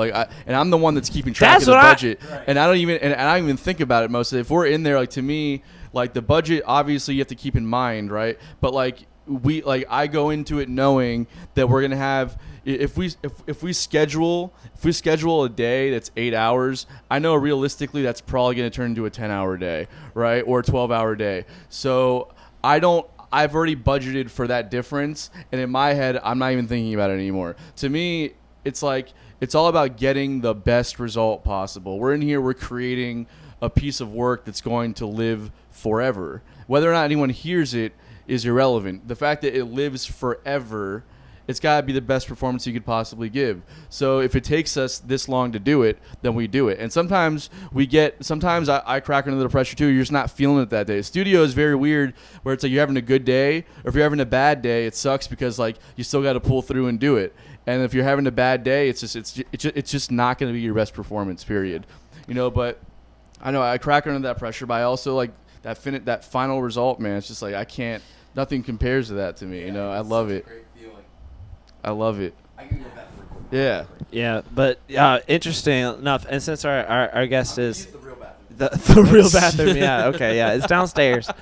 But that's interesting though, like that. So that's your opinion about it. But we've gone back and forth about this about what I like most, which is performing. Right. And I don't get one like butterfly at all on stage. Yeah, performing makes me a nervous wreck. I know, that's weird. Yeah. Going in that studio though, I'm like. Yeah. I don't want to get in there. I don't want to do any of that stuff, anything like that, because I don't want to be under a microscope. What I want is it's almost like going to the doctor's office. I don't like that. The thing I want to be on stage with a bunch of people and like make them happy and dance around. I feel you, but for me, it's like I like to make people happy as well, but I feel like I get one shot to do that live, and if I fuck it up, then I just ruin everyone's night. So you And so you then say there's more on the line then, right? there's more pressure for me on a So performance. then what's my deal then? Then no, that's just your perspective of it. There's no deal, right? It's like a lot of people feel the way that you do about performing. I'd venture to say most performing musicians feel that way about performing live than they do versus being in the studio. For me, I feel like there actually is no judgment because it's more about like when you're in the studio, it's more about like it's just you and the engineer. Yeah, and the engineer. I hate that. And I love that. And the engineer can judge you all they want, but at the end of the day, like their name is still on the product, right? Yeah. So it's like they can't really judge you too much. They have to try and get you to be as like the best that you possibly can. But I'm thinking like this, like I would rather be judged by 1,000 people at once. that don't know about music versus the guy that That's does, not that. or the girl 2020, Okay, or girl, yeah, or them. or them. All right, 2020. But at the same time, I would rather do that and perform for them, and then my job at that point in time is to make them happy and dance and enjoy entertainment. Yeah, for sure. I love that way more than Being in the studio. yeah. Imagine the gratitude that you can give to somebody after the. It's fine. They can't see it on the camera. Imagine the gratitude that you can give to somebody with the end result of a record. Also, Sure, though, yeah, you know what I mean? absolutely, absolutely. I'm just saying. It's in here, bro. I got you. I'm just trying to say that I think. Maker's Mark. They're not a sponsor, but you know. Oh yeah. I'll make a call to Loretto, Kentucky, and get them on there for sure. But I was trying to say, I think there's, like Jack was saying, that there's different roles for there's so many different roles in the music world. Yeah. And I think I found mine. Performing. Hands down. Yeah. Because I don't fit anywhere else. I definitely no. And it's like putting a square peg into a round hole with me, and I don't do well. Jam it in there. Jam it in there, Billy. No, it's like if I was more funny, I could be a comedian, and then secondly, sure you're talking to that. I could have been an actor or something like that. If you knew that you could have been a comedian like 10 years ago, you probably would have like you are funny. You could be a stand-up comedian. Can you say that again? You just didn't know that was like. You used It to made know. me feel so good inside. Anyways, Jen, thanks for tuning You in. are Jen, good enough, the Billy. manager Thank over you. at Wicked Barley. I'm not even really good at playing piano at all. No, I mean, But you have I'm a your better moments. performer than you. You're a great performer. But I'm better than you. I don't know if you're a better performer than But I you're am. It's better just in the a studio, different kind of though. performer than I am. But That is okay. All right. so Jack, how did you get linked up with Bold City yeah, Productions? all right. I'm gonna make it. To be honest, I don't really know. And what is for those who don't know, what is Bold City Productions? So Bold City Productions, Music LLC, is a production company where we do function as a label. We do have artists such as the great salsa band here from Jacksonville, LPT. The Raisin Cake Orchestra, who performed at the Jacksonville Jazz Festival, and many other places. And we have a few new artists coming on who I can't say yet, but will certainly knock your socks off. you guys looking for some new artists or what? Let you know. Let you know. We got awesome new guys coming on. So we do function as a label, but we also function in areas such as like education, where we've hosted and put together many different master classes with world-class musicians, such as one guy named Marcus Printup, who plays with the Lincoln Center Jazz Orchestra with Wynton Marsalis in Oh wow. New York, and he is a Jacksonville native. And guys like Barry Green, Wow. Kevin Bales, who's a Jacksonville native and was one of my mentors in Atlanta. So we function under the educational purpose too, and then also supporting projects like Marcus Printup's wife has a project called I Have a Song in My Heart, which is a children's book she wrote, and they have a whole school program where they play music along with a children's book. So they play music and she reads the book while there's live music happening. Wow. So we kind of have like a bunch of arms in a few different things, but mostly it's based on music. And my title there officially is Director of Logistics and Operations. However, most of the time when I'm introduced, it's Jack of all trades. Because shut up. Don't even. But I've had, like, for example, I've had my hand in producing this last video for LPT, which comes out on July 31st, along with a single that they also did off of their award-winning album, Simpaya, which won Best Latin Album in the World under the Independent Music Awards, which is like an indie version of the Grammys. We were listening to it before you came over today. Yeah. It sounds great. Sounds amazing. Recorded at NFS Studios here, like hour and a half south in Palm Coast. Okay. In NFS Studios, if you don't know, is owned by Micah Bethea. He's a UNF graduate, fantastic arranger, and it's a world-class studio. I've been in a lot of really, really awesome studios, like the Parlor in New Orleans, which is where like Snarky Puppy sometimes records, and Nicholas Payton and Galactic and Dr. John, rest in peace, and like NFS Studios, like Zumpar. that's the place, man. Wow. It's just here in Florida.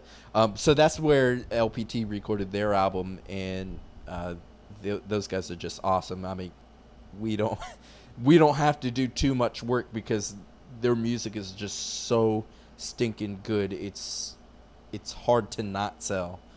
Yeah. You know? But sure. I have my hand in that and putting them out there. As well as just, you know, dealing, like we were saying earlier, with some of the back end stuff, you know, keep a website up to date, you know, sending out emails, putting together directories, yada, yada, yada, purchasing insurance, you know, make sure everybody's here at this time, you know. So are you kind of acting as like their manager as well? Not per se, because we deal with things on a project basis, so I don't think because we have an awesome board of directors, but not any one person is with one artist. Okay, I see. So we deal with it on a project basis. You know, everyone in our roster, as far as on the label, has their strengths. So as we see need, if we're getting ready to record another album or something, we'll say like, hey, this guy has the studio experience of producing people. We'll send him in.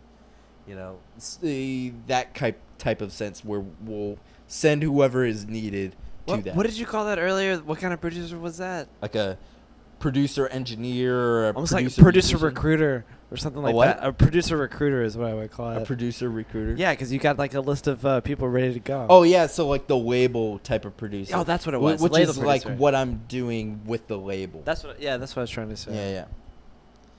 And that type of stuff is fun because I get a genuine pleasure out of supporting people, and you know, even though I'm only 24, I've been very lucky to have so much experience around people, especially people that are older than me.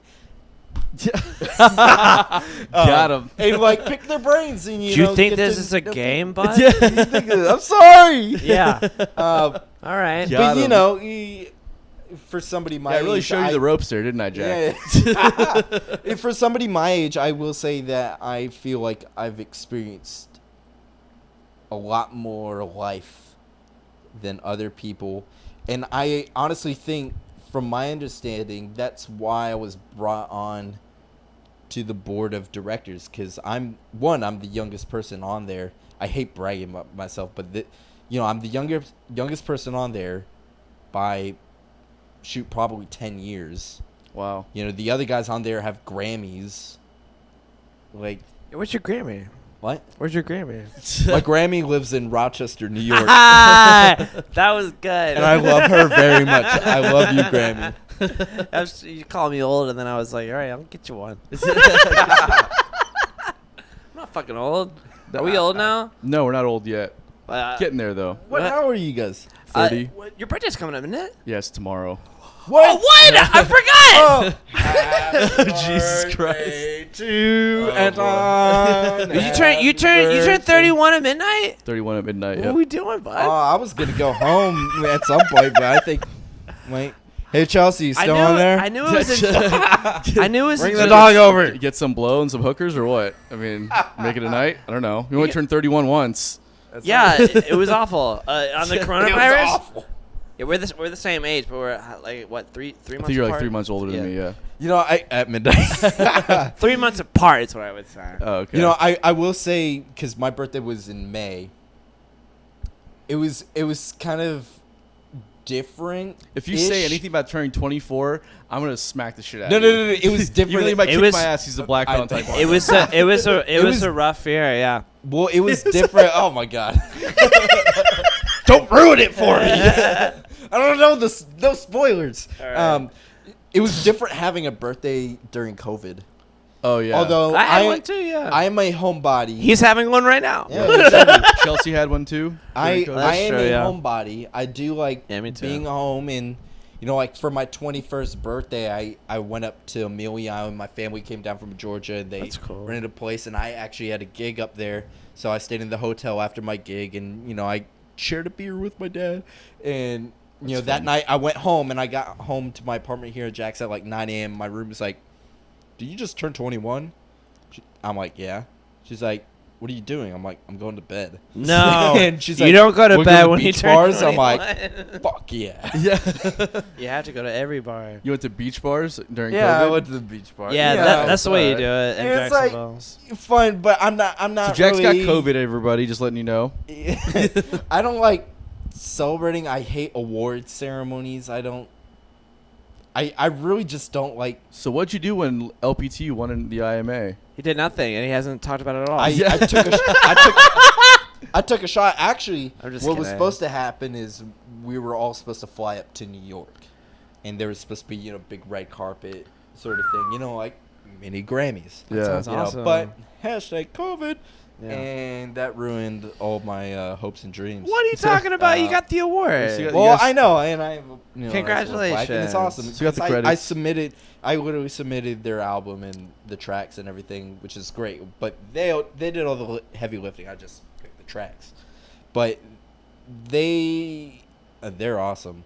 But I don't like awards. I don't feel like it's right to be recognized doing something that you love and something that you would do anyways. Right, but unfortunately, it's kind of a part of the industry that I you gotta know, and Especially when you're involved so in. great. They are, shut up. LPT really is. I Shut mean, up, Billy.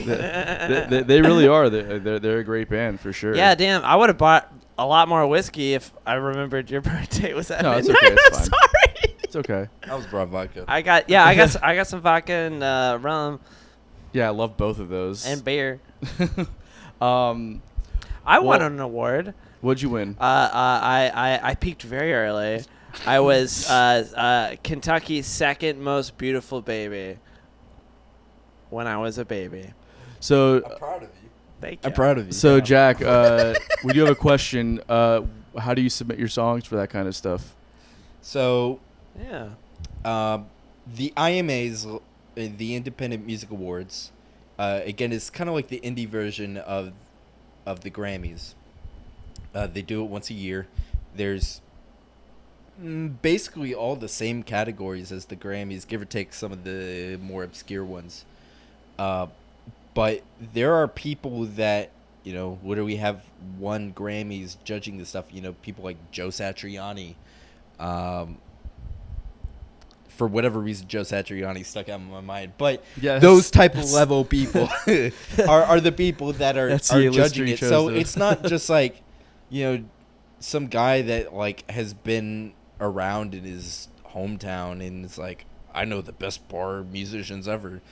These are world-class musicians that will be remembered long after they're gone. Right. Literally picking who gets this. And the Independent Music Awards is not. It's not a joke, you know. It's a worldwide thing. It's a global. I kind of thing. like it more already, other than the Grammys, because it's like the Grammys seem like it's fake anyways. Grammys Skrillex, is so inclusive. Skrillex won 9 in one night. Yeah. The, well, the I always go Grammys back is to that. great. I like the Grammys. Uh, It is inclusive.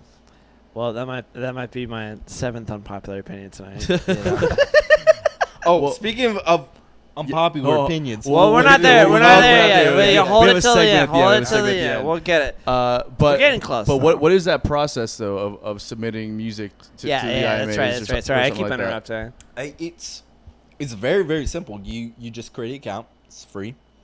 You could submit for as many different categories as you want. For a small fee, like I think it was something like $40. Submit your album. You know, they review it, and And that's it. And again, there's different subjects. If you're a rock artist, you can do best rock song, best rock album, best female performance, best jazz instrumental album. For LPT, they won best Latin album. We also submitted them for best Latin track.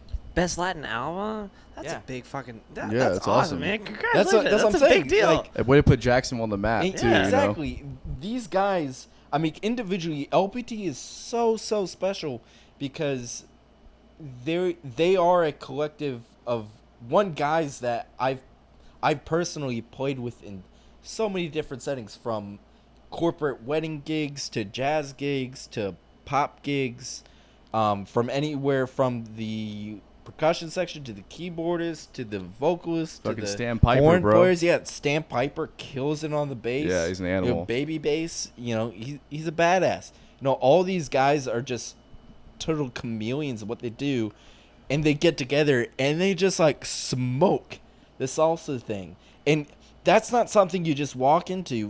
When I was in high school, I did drumline, and one of the guys on drumline, Gabe Fernandez, his dad is a great Latin pianist, and he and his wife used to tour, doing the whole Latin and salsa thing, and they would invite me every Saturday to come play drum kit with their band at their restaurant called Mojitos in Norcross, Georgia. And I would go there, and the conga player and the timbali player was straight from Cuba. So I would get my ass kicked every night. Look at the little white boy, trying to feel it out and everything. And I knew all the grooves, but like I didn't know the songs, because in that genre, it's you think gospel music is audible, and I know that from playing in gospel church for 2 years, and having plenty of friends that are in that scene. Cuban music is a totally different beast, because there's a whole other culture that's could not even be related to America and still be okay on its own. Gospel is an American with African roots, but That's as American as you can get. It's gospel music, hands Yeah. down. yeah, it's totally influenced by a lot of things from America. But Cuban music on its own, without America's influence, in a way, could be fine on its own. Who played piano for LPT? Angel Garcia. Man, he sounds amazing. He's awesome. I really love want. He's actually He's like from a South big Florida. teddy bear, man. I love Angel. I really want to get into learning how to play that style of music. For I'll sure. hook you up, Yeah. man. Angel's a sweet guy. I don't know the first thing about Everyone it. go follow Angel Garcia on Instagram. But it I don't know sounds what his amazing. Instagram man. It Everybody sounds- go follow LPT on anything. Somo LPT. It sounds like a just fun music. That's like right up my alley. That's the Party thing. music. It's so much But fun. I'm Even if right you there. suck That's what at it is. You just feel so good, man. It just makes you want to move. There you go. And you, That's what I I just wanna remember do. always having the time of my life playing with that band, and I always learned something. They were always so uplifting. Yeah. Yeah, I mean, all those guys in that band are just total chameleons. So impressive, such great guys. I freaking love LPT. All right. I want to Oh, go yeah. see him. I haven't seen him before. Yeah, they're great. I'm Yeah, sorry. They were doing Salsa Sundays at because it rhymes. Be here all night. There's one. If anybody wants to come over for Tony 305's 31st birthday, Ooh. bring whiskey. Is all we're saying. Specifically bourbon, though, Yeah. right? Well, you know, too strong. I do like bourbon. Yeah. It's the place right next to Make sure you're Salsa talking Sunday. into the Where is microphone. Salsa Sunday? It's down by Jack Stadium. They can't hear you. It's down by Jack Stadium. The name of the place, bar next door. That bar the no-name across the bar street. or whatever. Oh, Intuition. It's on the corner. Intuition. Intuition. They Oh, were okay. doing Salsa Sundays at Intuition when things were starting to look a little bit better with COVID. Hell but yeah, then though. COVID, messed that up. I'll go see again. them on Sundays. I'm always But, off on Sundays. when we it have to do gets something on back Sundays. up, I can't remember what it is though. What is it like? You can visit. Oh, you this can visit thing. That's right, yeah. boldcitymusic.com. Yeah. And they have an artist page. It is the brewery. You can visit boldcitymusic.com, and we have an artist page for all of our artists, such as LPT, Raise the Cake Orchestra, and DeAndre Letsom. And they have plenty of videos on there and links to their music and stuff like that. Hell yeah. I really want to go. Yeah, he put them on for just a second before we before he came over today, and I was just like, it just sounds amazing. Dude, and it was recorded at NFS Studios. That's It the was one all down all in recorded Palm at Coast. NFS Studios. It just sounded. I can't really describe what it sounded like. Like it obviously it's Latin music and everything like that, and it sounds. I'm not trying to be ignorant about it that it sounds the same way, but it just sounded so like Authentic. authentic and clean. Yeah. Like very clean and like I don't know. And Stood out to me. that's such a testament to those guys in Yeah. the band, because there are guys like Josue, who's the vocalist. Like, he knows that stuff inside and out. He knows how any Cuban, any type of subsection of Latin music, how all the cadences, Yeah. how arcs, he knows all of that. You can ask him. And then, given the other guys like Juan Roland, saxophone, one of the greatest tenor saxophonists I've ever heard, ever. And then Angel Garcia, who arranges most of the music, who's the pianist. He does a lot of the arrangements. Like, they just know that stuff inside and out. It's in their bones. They just live and breathe that stuff, which plays to that authenticity. I don't think any of those guys are actually from Cuba. I'm pretty sure But Angel's from South that's- Florida, though, which Exactly. is close enough. Well, yeah, basically, but it's such a culture thing. Even saying, when people say that they're from South Florida, that carries a certain weight as far as the cultural value.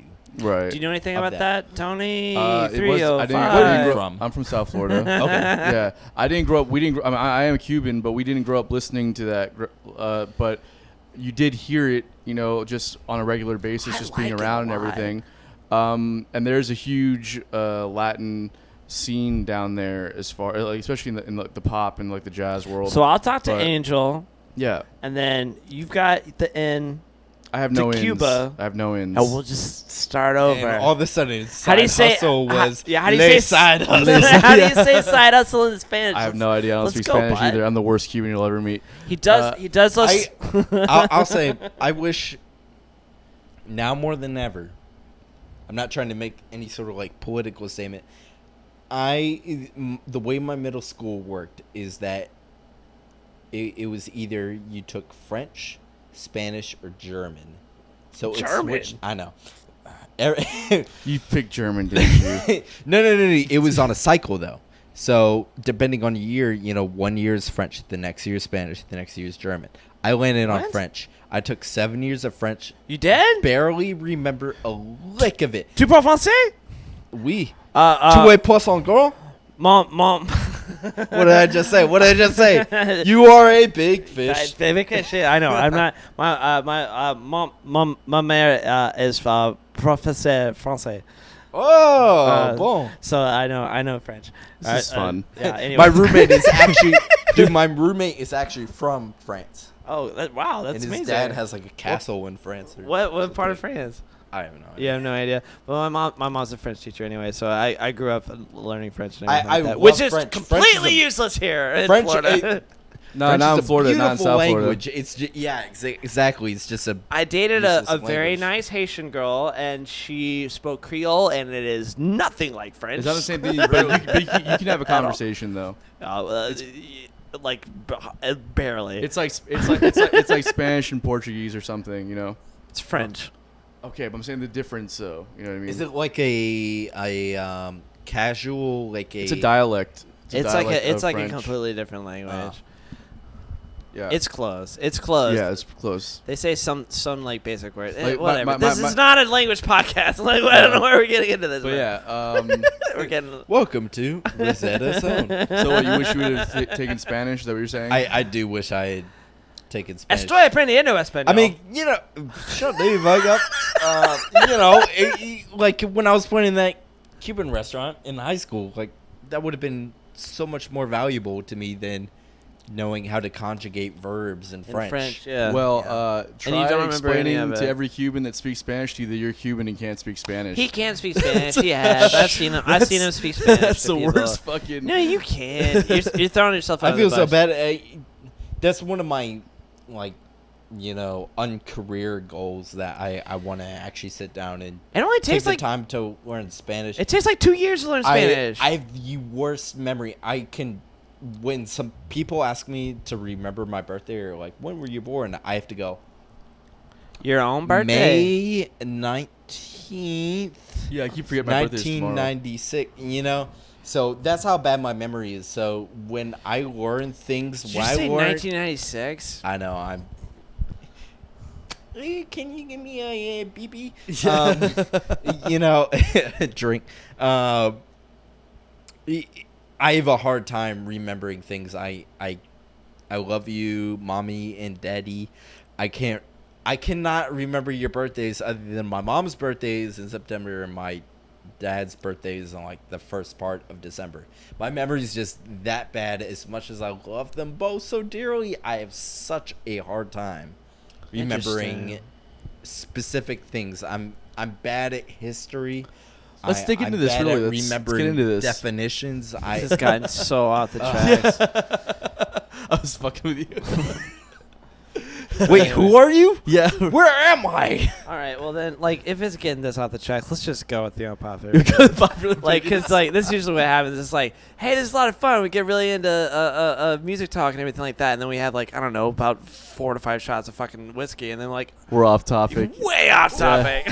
Well, Well, okay, so I'm trying to think of like other music things I'm doing. So, It's not important. what a dick. That was a good. That was good. really Wait, I'm working on my type 5 for the comedy store, but they're not open right now. Who are your favorite jazz players? Oh Jesus! Okay, so my favorite, I'll go instrument. My favorite tenor sax player is Joshua Redman, who just released a new album with one of my, literally my favorite group of musicians, Joshua Redman on tenor saxophone, Brad Meldau on piano, Fuck yeah. Christian McBride, Hell yeah. respect the GOAT, That's on right. bass, Angry Face, Christian McBride. That's delayed. That's delayed. That's Delayed a delayed. couple minutes. You can't do that to my boy Christian McBride. And then one of my favorite drummers ever, Brian Blade. Yes, the best. Oh my god, he's so good. Biggest, big. Here's Bigger Heart. I've been listening to them. How about guitar? No guitar on that album. Well, Oh, I'm saying your favorite guitar, your favorite jazz guitarist. Favorite jazz guitarist? Wes Montgomery. Yes, I would agree with you on that. Combination of great pocket, music sensibility, and vocabulary. Vocabulary, man. I can't. Yeah.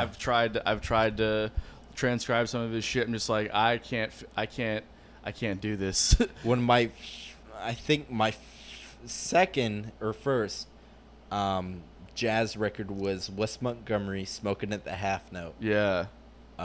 with Wes Montgomery on guitar, Jimmy Cobb on drums, rest in peace. Wynton Kelly on piano, and Paul Chambers on bass. That album's it for me. I love that album. Yeah, it's a great record.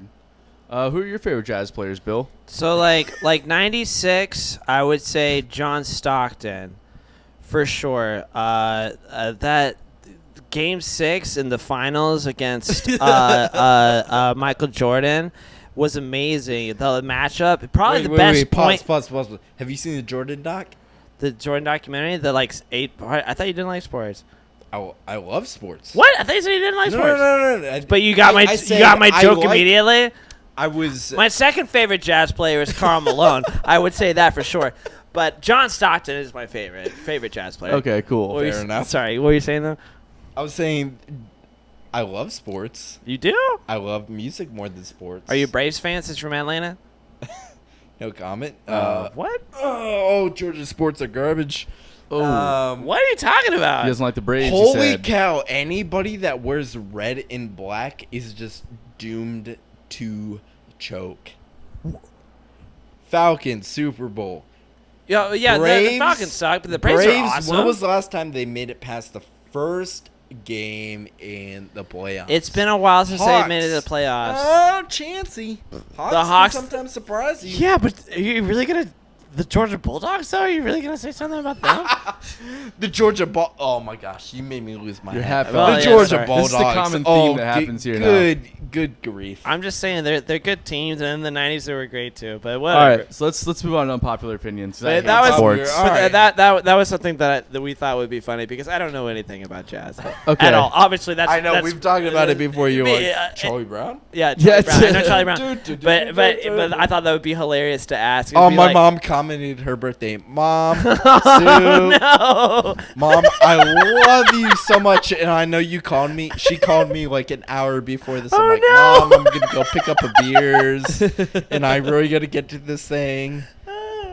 My mom is like, she's a golden person. But not important enough to remember her birthday.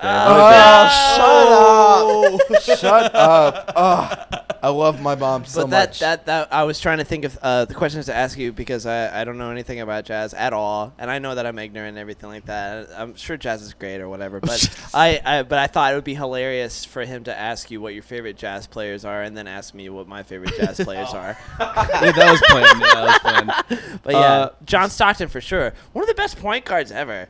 Honestly, So, I love Paul Pierce. Karl Malone.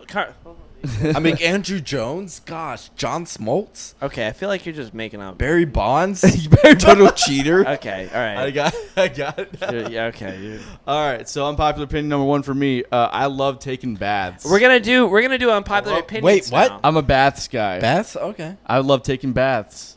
I just sit in my own filth in a tub of warm water. I'm not a bath guy. Are you a bath guy? I don't know if it's about the filth for me. I think it's more about the It's the time, right? experience. I've never had except for one apartment that I lived in, I had the master bedroom, which had, the nice bath with the jacuzzi jets. And, when I was a kid, my Grammy had the bathtub that had the jets, and that was fun, But you get older, and I've not taken a bath probably for 5 years, only because I'm so busy that I do not feel comfortable sitting in my bathtub knowing the filth. I haven't taken a bath since I was of what's 6. I'm and not a it's- filthy it's- man, but it's for I mean, children. It's for children. I love it. I don't maybe think you, it's for children. I maybe think it is. maybe you guys don't like them because you haven't done it in a while. You know? I'm not saying that I don't like them. I'm not taking a bath. I'm just saying that I don't feel comfortable Take a shower. 'Cause with the showers are for time men. that I haven't sometimes cleaned my I bathtub. see. I'll be honest. Okay, because If you you're don't clean your sitting in your bathroom. bathtub and there's like a little bit Ooh, of that's shnikes down on the drain hole, I'm like, oh, that's coming up into the area. Yeah, I Do feel you you. do you put candles on and listen to jazz? I would. Sometimes, yeah. If the Yeah. mood strikes me, I would. There's Sorry, definitely been times where I've smooth done jazz, that. like Kenny J. What- Not if- smooth jazz. I hate smooth Oh, jazz. really? Kenny G. Smooth Kenny jazz G, is I terrible. wouldn't put on Kenny G. I hate He's, smooth he's jazz. one of the I would most put famous on jazz R&B. artists that Somebody that I asked me know. if I knew Kenny G the other night at a gig, and I was like, "What about what I'm doing here makes you think that I know any Kenny G?" We played- And then they asked me if I knew Cardi B. I was like, "Do you think that anybody would know those two things simultaneously?" Why? Why? I feel like this is a Sesame Street. Kenny G and Cardi B. Like, Yeah. what else we got? They were cracking me up. Yeah, Epsom salt baths for sure. Definitely big on No. that. Oh, you know what? The last time I took a bath, because I'm really I grew up in the fucking country, and I'm really allergic to poison ivy, so I'd always have to take oatmeal baths whenever I got poison ivy rashes and calamine lotion. Maybe you just have I'm a bad familiar memory with with the baths. or poison maybe ivy. maybe you just like. But the last time I think the last time I took a bath, I was 6 years old. Okay, so you just have you associate bad memories taking a bath. This is an unpopular opinion, Yeah. and I'm the person who is So what's saying you that ever it's want to give him unpopular. like a war flashback? Just Baths. cover his head and just like dunk him in a bath. Yeah, exactly. It's a waste of time. What okay, so what do you got going on over there? I forgot that we came up with this, and then like I remember. I hate acoustic covers of anything. Yeah, we got that. It's like I think any musician can kind of agree. No, with I it. disagree with that, but you know. It's just more just like come I on. can't think of any exceptions right now, but for because the most part, there are none. I would think No, that that's you wrong. know if What do you got? acoustic cover versus real thing. Yeah. real thing. Yeah, No, real I thing every disagree. time. Disagree. There's so Alan Stone does a version of Sex and Candy that is just the fucking That's best. already Hang an on. acoustic. I'm gonna song. write that down because I want to check that out. Look at it. It's a Sex and YouTube. Candy's It's a live acoustic thing. the whole way. No, it's not acoustic. They have drums and it's kind of Oh, for fuck's sake! You know what I mean. you're- though. No, I don't, because you have this very Alan broad Stone, Sex thing and when you Candy. say things. I'm gonna let you have this because it's your birthday. No, okay, no, because it's not my birthday right now. And you Jack's think having fun. because something is like less than 150 BPMs. Yeah. And maybe doesn't have like synthesizers. Yeah. You think that's acoustic? Uh huh. So it can have a full band. Yeah. Under 150 BPMs. That's acoustic to you. I will. No. with no synthesizers. No. Okay. Well, I will delve into this more. I will. Yeah, Say, Tupac's Thug's Mansion acoustic Are is you badass serious? too. It's so good. Are you serious? Have you heard it? You haven't heard one Tupac song, and you have a fucking poster of him and Biggie in your fucking on your wall I here. thought it was 2-pack. Oh my! Hey. Give this back to me. Give this back to me. Billy says he loves hip hop and has never heard a hip hop song in his life. I did. So this seems so trivial now, but I love cold weather. Do you want to keep talking about it? Hang on. I my have awful- I have a funny story. So when I was born in Raleigh, North Carolina. Ooh, I'll have to check that out, Chris. Then Sorry. I moved to Virginia, You from North Carolina? North Carolina. All right. You can't even put the southern accent on if you try. At all. Hey, well, hang on. I can't. Fuck you. It comes out depending on who I'm hanging with. AKA, you guys don't sound like you're. What do you what do you call it when it's raining when the sun's out? Sun rain. No, he ain't from. I He's not from specifically North remember Carolina. building a train set table with my dad Sun and shower? looking outside of the garage, and it was sunny outside and it was raining. I'm like, Dad, why is it raining and it's sunny outside? If you're from the Appalachia and it's raining outside App- and it's Stop, sunny stop, outside, Stop! Shut up.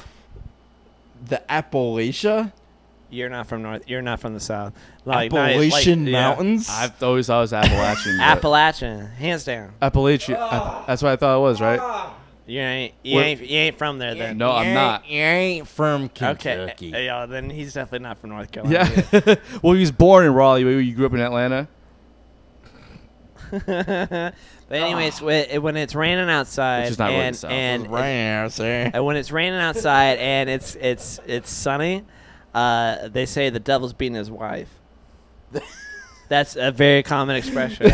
There you go, right? Fucking yeah, there you go. Chris said, "Devil's beating his wife." That- Well, that's what we say. I Wow, have had Chris life said it before you even experience. said I it. know, that's what I said. I've had life experience. And where's Chris through Underdahl? the- Where's Chris the Underdahl times from? of Is he from North Carolina or trying not? to end my own life of thinking that the devil is in my head.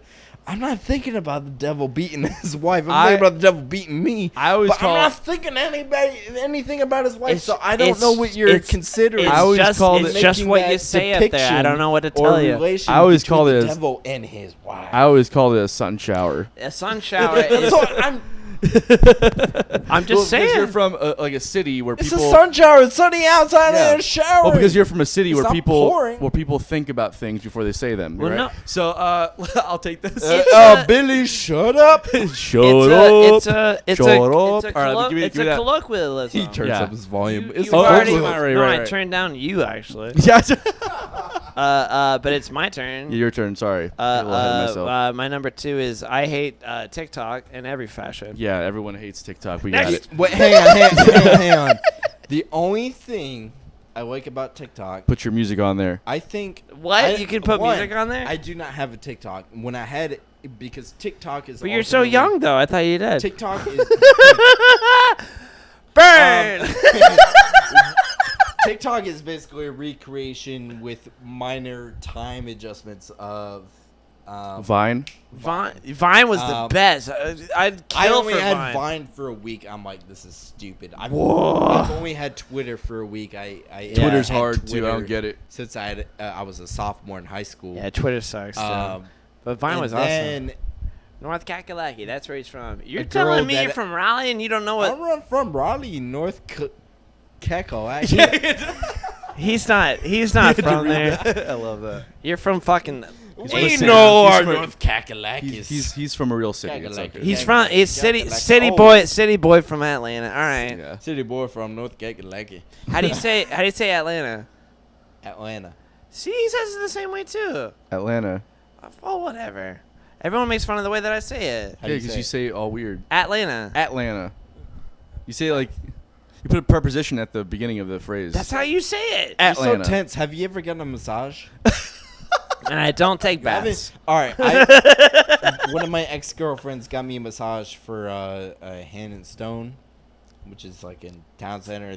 It's a franchise. I know. thing. I'm aware Love of it. It was great. I never actually, yeah, I gotten do know it. what you're talking I about. was 22, and back when I was 22. Yeah, a couple years ago. We know. Keep going. we get it, bro. Oh, so long ago. No. Seriously, that's something. Since then, since I got that massage at 22, I can't hear you. I've gotten 4 massages since. Awesome. I never had one. You should try it dude, sometime. Get one. Just get one. Billy You thinks try that's- it. Tell them I'm a musician. Billy I'll thinks pay that's for it. pseudo Focus silence. on my forearms. I've had. Well, he no, hasn't- no, he hasn't my- actually- My he hasn't hands, actually- feel better. My He hasn't hands actually is what I practiced wanted though. to know. But Fuck I was off. just joking. Billy thinks it's pseudoscience. Pseudoscience? In Acupuncture? a way. Well, in a way. massage therapy. No, yeah, massage therapy, 100%. Yeah, I okay. believe in that. So my third unpopular Okay, opinion sorry, is yeah. Third? Third? Yeah, Are we there already? yeah. What? Being a musician is overrated. It's very overrated. Very overrated, It's kid. probably I the don't worst think so. I You don't don't think think so? so. I've met so many cool people that aren't musicians because I am a musician. Yeah. Where, I'll go and play at this place, and because I'm not like, I hate being like, oh, I'm the musician. I'm gonna go hang in the green room. I'm just like, I just want to go like hang out with people. I don't really like. I get more joy of hanging out with people that aren't musicians than are. Yeah, for Just sure. Because I don't know. Sometimes it feels like work. I You're always I love different perspective on anything. Yeah. That isn't what if somebody starts telling me like, oh, when you go on tour, it's like this. I'm like, But Tony, why did you say being a musician is overrated? Why did I say that? Yeah. that's true. Yeah. Not why? not so much because of what you're talking about. I love that aspect of it, right? But you can get that in a lot of other jobs that you do.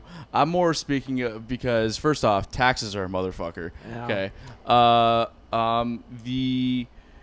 Trying to figure out how to act like you could be a really good business person, right? And also a good musician and be in music and never make any money doing this. Uh-huh. Whereas in any other industry, if you were a good business person, you just make money. Yeah. Right? It's It's true. just Yeah, like- the business of being a musician is not up the mainstream of It's being fun. a good business person. Right. There's you have to combine various interpretations of being a white collar business person and with a creative person. a creative entertainment. Right. It's very multifaceted. It's a lot. It's a lot of for me, especially right now, this whole COVID thing where I'm just not even really sleeping anymore because I'm trying to think of like, what if live music is just like whew, done. There's something going around. And it's just like it's just like What if it's a virus? yeah. Yeah, it's not, I don't know. I don't feel so good. I don't know. No one's ever got COVID. I don't know. I never got COVID. It's not even a real thing. Oh, that's Anyways. adorable. That was a really good Southern accent. Anyways, I'm just emulating someone that said it to me. You're from the other South, day. right? Yeah, I'm Uh, winning people. I was Geographically, yeah. Dude, I was playing a gig in Bluffton, South Carolina this past Friday. Oh. I was playing at a wine bar Were you traveling? with a lovely country band that I'm bad about being in bands because I get bored easily. Not because I'm like killing anything that I'm playing, but just by the nature of like, oh, this and that. Like, within one weekend I could be playing like a corporate gig, then I'm playing a jazz trio gig, then I'm playing like an orchestra gig, and then a church gig. Like, I just love being able to do all these different things because it's just like intoxicating. You don't want to be put in a box. I hate being You're a put in peacock. box. You gotta You they gotta gotta let let you me fly, fly, Captain. Yeah, exactly. I feel you. So, with the exception of people that are really fun to be around, I'm terrible about being bands. But one of these bands I was supposed to be on tour with for a good amount of weeks this summer is called Lynn Avenue, which is out of Savannah. Which is out of Savannah. They opened for the Super Bowl. They played the Country Music Awards for like 10,000 people. Hang on, they They're awesome opened. husband and They wife opened duo. for the Super Bowl. They opened for the Super Bowl when it was in Atlanta. Oh, I'm sorry. They're Keep going. awesome. That was before I was with them, but they're awesome. I really don't listen to country music that much, but they're such good Shame. singer-songwriters that I so much appreciate what they do. And we actually just had an album come out this past April. I'm horrible because I can't remember the name, but the band's name is Lynn Avenue. We're on Pandora now, like we're in the streaming service and Oh, the nice. rotation of everything. But I was playing with them in Bluffton, South Carolina on Friday, and we were in a wine bar, maybe 40 people max that was in there. I was one of 3 people in there wearing a mask, and the other 2 people were staff members because the Yeah. owners weren't even wearing masks. Yeah. And I got This so isn't mad a that political I actually- podcast. I actually went up on the mic and I Oh, said, Jesus. "You are the reason why Oh, no. I am losing work." Okay. I walked away from the mic because I have friends that go out and play gigs in bars and then they come back testing COVID positive Yeah.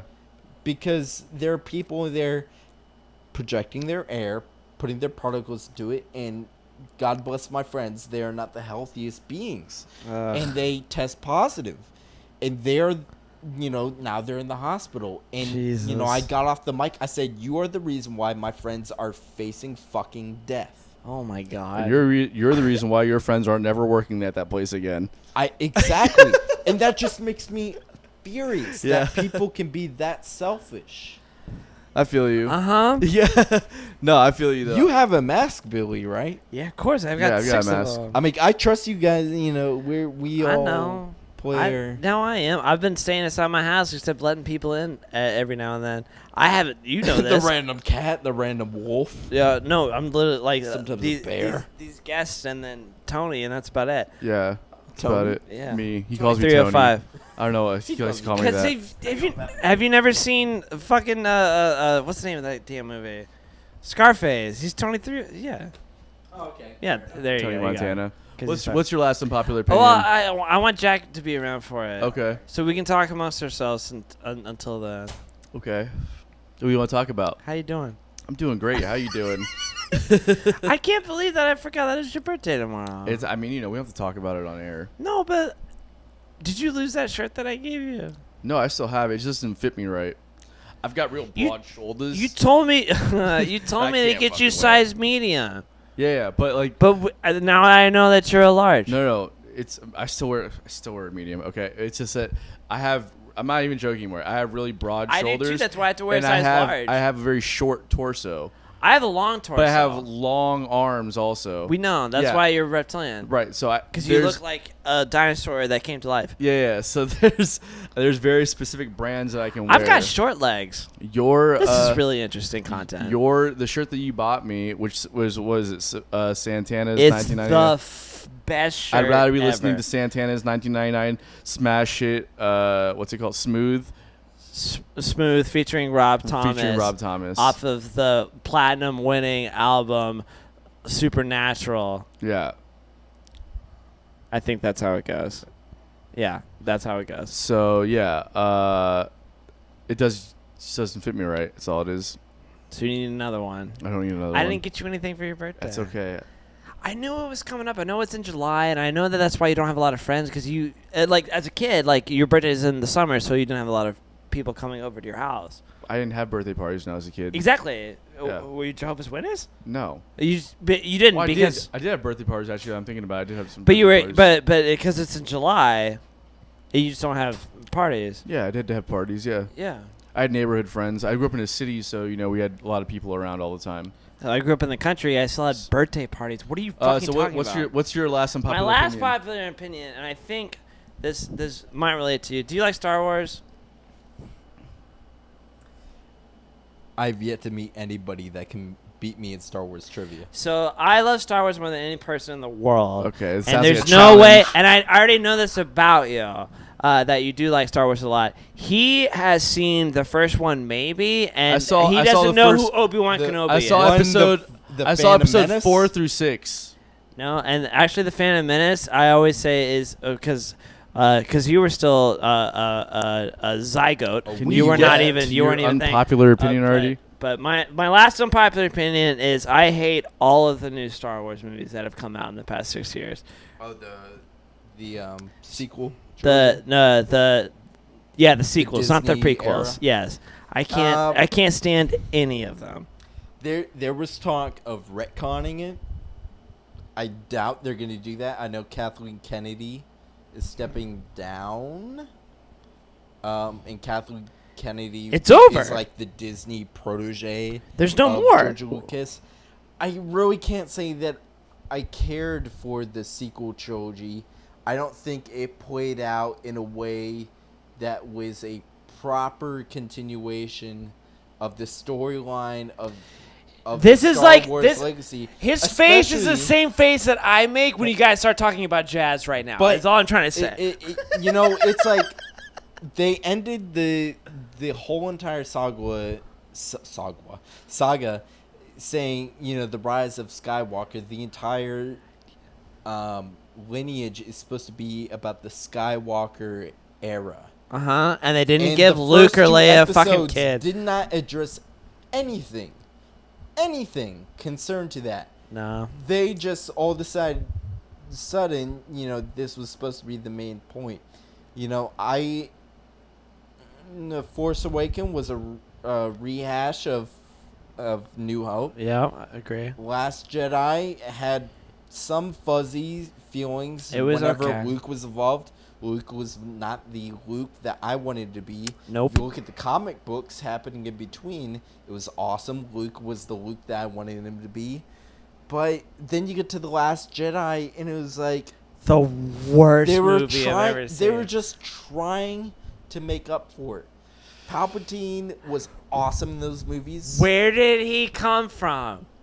There's a whole thing. There's not. Anyways. You gotta just read the comic books. The comic books. I make up for shouldn't it. have to read anything But to that- go see a movie. Exactly. That movie was Exactly. awful. And that's the problem. And I don't know if it's a good idea to retcon it, but if I was to pick a favorite part of Star Wars for me, it's definitely pre-Episode 4.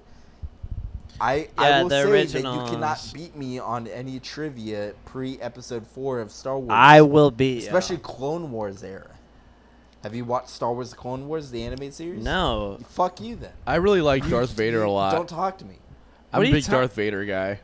Darth Vader guy? That's not- Who was Darth Vader? Darth Vader. What's your unpopular opinion, Jack? I know you got one. Okay, yeah, all right. So we've agreed. Maybe it's me and Jack share one shared unpopular opinion. But what is your seventh and final unpopular opinion so we can end this podcast and eat some burgers? On what? Oh, Any- anything. You said you had one Anything. earlier. I told don't you to like wait for- Hamilton. Yeah, you don't I like really Hamilton. don't like Hamilton. The Hamilton the what? music is just so... You don't like $10 bills? It seems very You convenient. don't like the music? You don't like the metric system? I hate the music. You hate the music? I really don't like the music. I enjoyed it. I haven't For seen what it. it was, for it being a Broadway interpretation of hip hop, you know. It feels like I think I'm posted this on Instagram is that